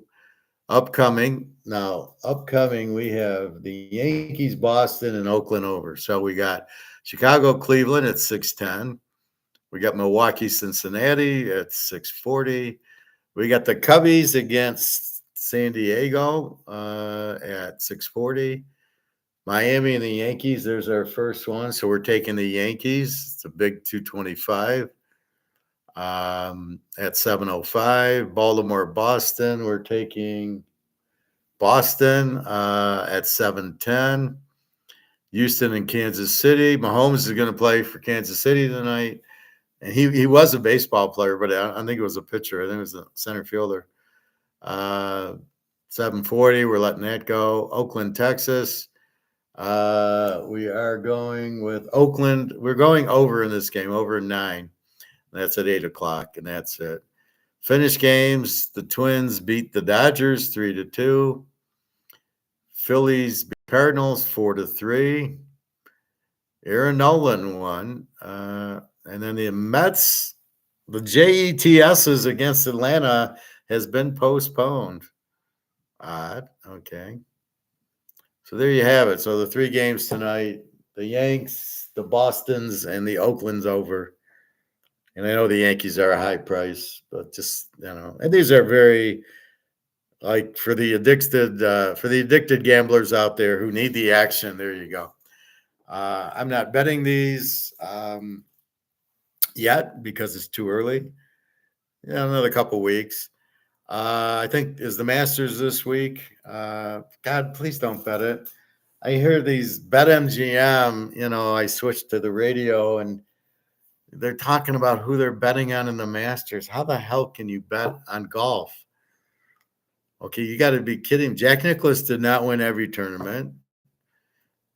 Tiger Woods did not win every tournament. How the hell can you possibly bet on golf?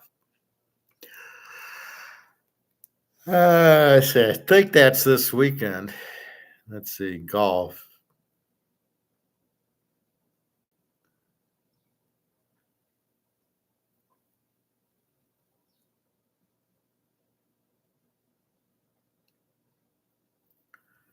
So is it this week?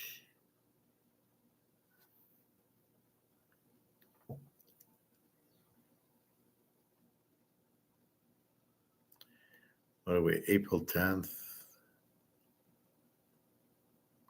Yeah, the Masters is April 11th through the 14th. Please don't bet it, but it'll be good to watch tomorrow.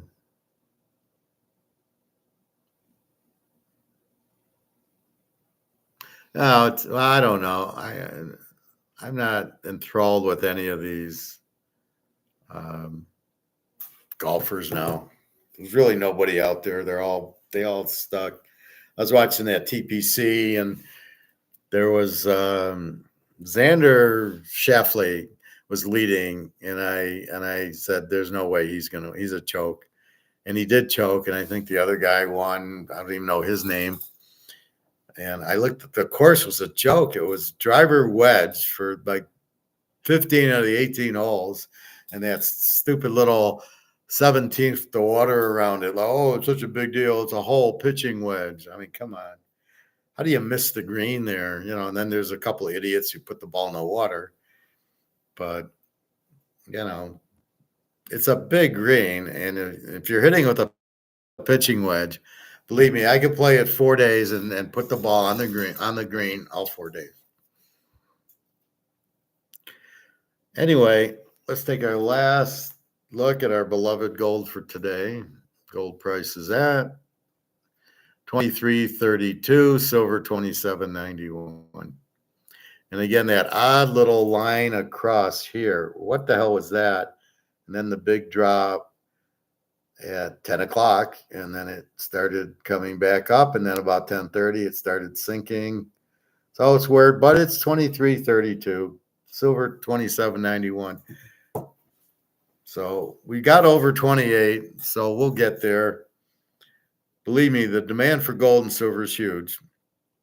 Not only gold as everybody getting out of the dollar. See, this is the problem, the trust. So all these people have the US dollar, are trusting that it's not going anywhere. This is our fight. Proving the dollar is printed too much and worthless. That is how everybody trusts that the dollar is good. It's the reserve currency. It's good everywhere else. It's good here. You can, and then the MMTs come in. Well, you can keep printing it with no problem. No problems will happen. Just print $50 trillion, doesn't matter. And that's what we're fighting. So all the gold people, all the money people can't see the gold. They can't see it going out.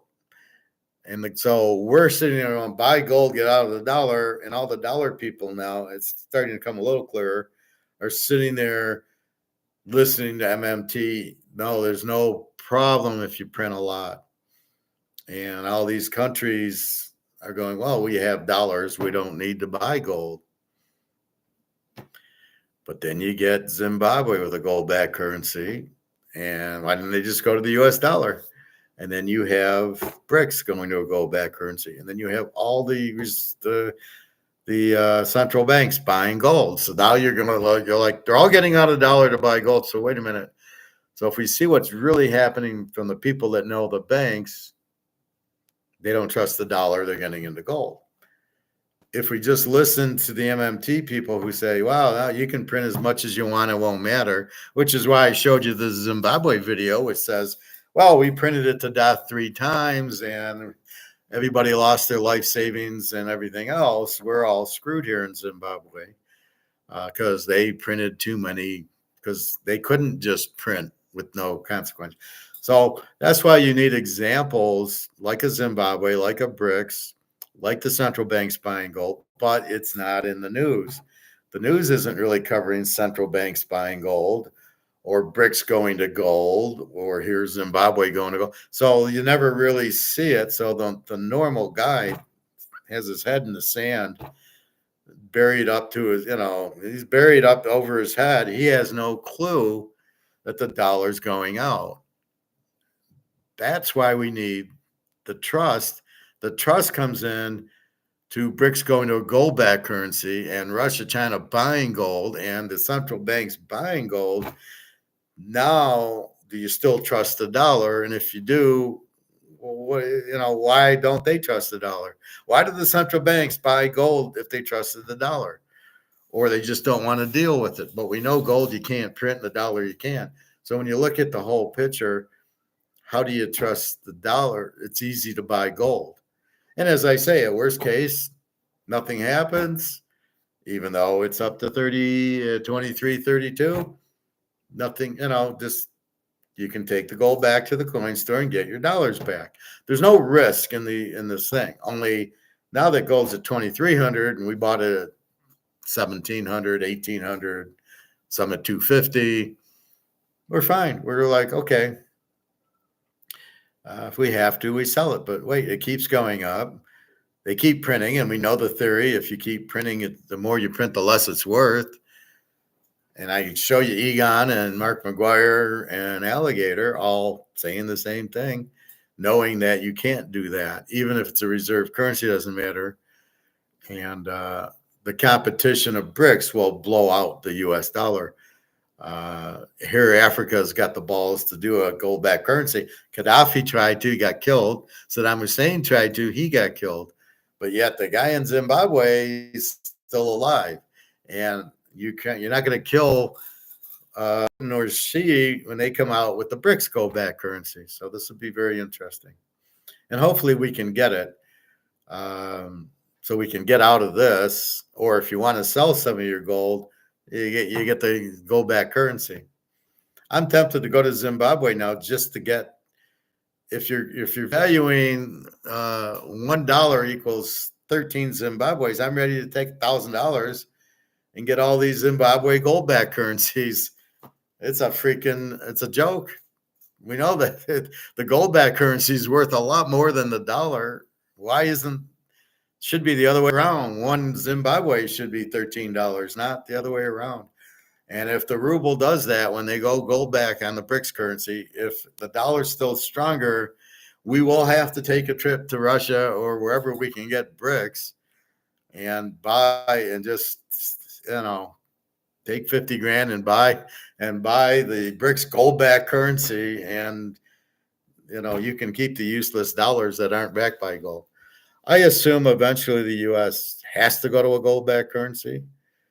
CBDCs will not work if they're not gold back. If they're not gold back, the currency can't work.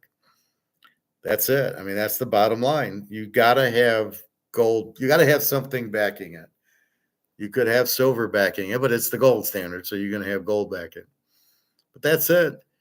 If you don't, you can't keep printing it to zero. It doesn't work. Look at the video. So anyway, time for dinner. I think we covered that. Football, we know we that's the problem with the first month of football is the trust. Can we trust Penix? I think we can trust him and Bo Nix and Daniels because they played big games in big schools. And they were very good. I don't think we can't trust Caleb, and we certainly can't trust Drake May or J.J. McCarthy. You didn't play in any big games. You didn't do anything. All Michigan did was hand the ball off, so I can't trust that guy. They got 4 rushing touchdowns against Washington. He didn't throw for shit. Threw for 140 yards. Yeah, I want to draft that guy. I mean, I don't see where you're coming up with this guy's any good. So anyway, you can't trust those two, May and McCarthy, and you can trust the others. They've been in big games, and they look good in big games. That's why Tagliavoe, I avoid like the plague. Never played good in a big game. Neither did Hurts. Stenson Benson, yes, he did too. And Hafner from Fresno State last year was in big games. We saw Hooker put up a 50 on a strong Alabama defense. 50 points. Nobody throws for 50 points on him. So Hooker's tested, and then you go to, what you see. So that's really the point of it is, and Stenson Benson, of course, won 2 titles. So the people that have performed well, you trust. And then you wonder, why aren't they playing? And then they draft these other guys who you don't trust. And, I didn't see anything from the Alabama quarterback. I didn't see anything from the Ohio State Stroud. And I certainly didn't see anything from Richardson. Stroud, this is why I point out, in the 2 big games with Michigan, doesn't show up. So what you going to do in the big games? Oh, they lost 34-10 with a punt return against Baltimore. That's what you're getting. I don't care what he does against Jacksonville. Am I going to bet, can you trust these guys? And the answer is guys we can trust. but they don't look at it like that. They look at Drake May as, well, he's got a big arm. He's an athlete, but he's not a quarterback. Go put him at wide receiver if you like him that. See, that's the point. What did you do, Drake May? You didn't win any good games last year. You lost to freaking Clemson. You lost 5 or 6 games. Why would I think that why would I trust you? And that's where it all comes to. It's a trust issue with these guys. All right, enough of this. 23.32 gold, 27.91 silver. It takes a little break now, and then about 10 o'clock, 11 o'clock at night, we get to sweat it out.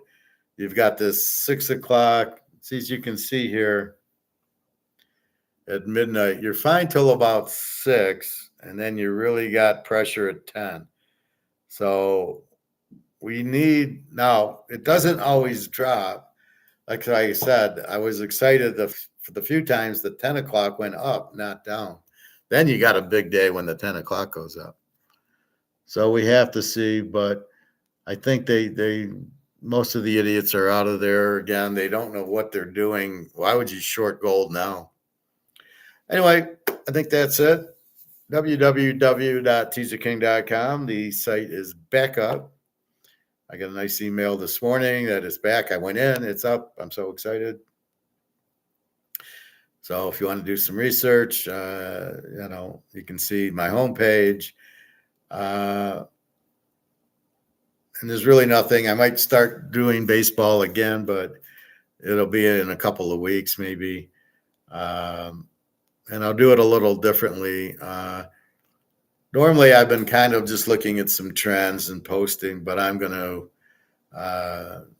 just top 2 or 3 games. The problem with baseball is it's every day, where football, I can salivate over the one game on Sunday that I like. And in baseball, it's every day. It's just so much to do, but I think we can do that. So that's why I put like a real cheap weekly rate down, like 25 for the week. It's just, and then are we going to bet it every day? And you're going to bet it every day? Am I going to have picks every day? I can do picks, but I want picks that win. So I got to get to the trust factor. So maybe I'll do a little more baseball this year, but football is better. It's once a week and you can really dig into it. I can read the games on Monday and I can wait till Friday to post and nothing changes. The game's there. Is there an injury or is there weather? But I know, the 49ers are playing the Rams. I know that's my game on Sunday, where baseball is every freaking day. Anyway, we'll be doing some with the NBA playoffs as they get going. Usually it's psychological. Team A upsets Team B in their building, and they get a 1-0 lead, and now the home team can't go down 0-2 and then go to the other place. So that's usually when we won a lot on Golden State a couple years ago when they lost. They lost the first game, and then they killed the second game by 30 points. So that's kind of how we play NBA playoffs. Nothing in hockey. Although hockey's too weird with the goalies and I don't know, no fighting. There's no Don Cherry or Bobby Orr. I don't know. So that's what it leaves. So the NBA playoffs and baseball, and then we'll look at the NFL draft. So enjoy the Masters this week if you're into that. Otherwise, watch your baseball if you can stomach that. And that's about it. 23.32 and 27.91. Okay. Bon appetit, everybody. I will see you tomorrow right around this time. I don't have to go to the grocery store, so maybe about 1:30. Because I go out, I'm already out. I go to the gym, and then I'll go to the grocery store on the way home. It just makes sense. All right. Have a good day. Take care. www.teaserking.com. Thank you very much. Hope you learned and enjoy. Buy your gold, buy your silver.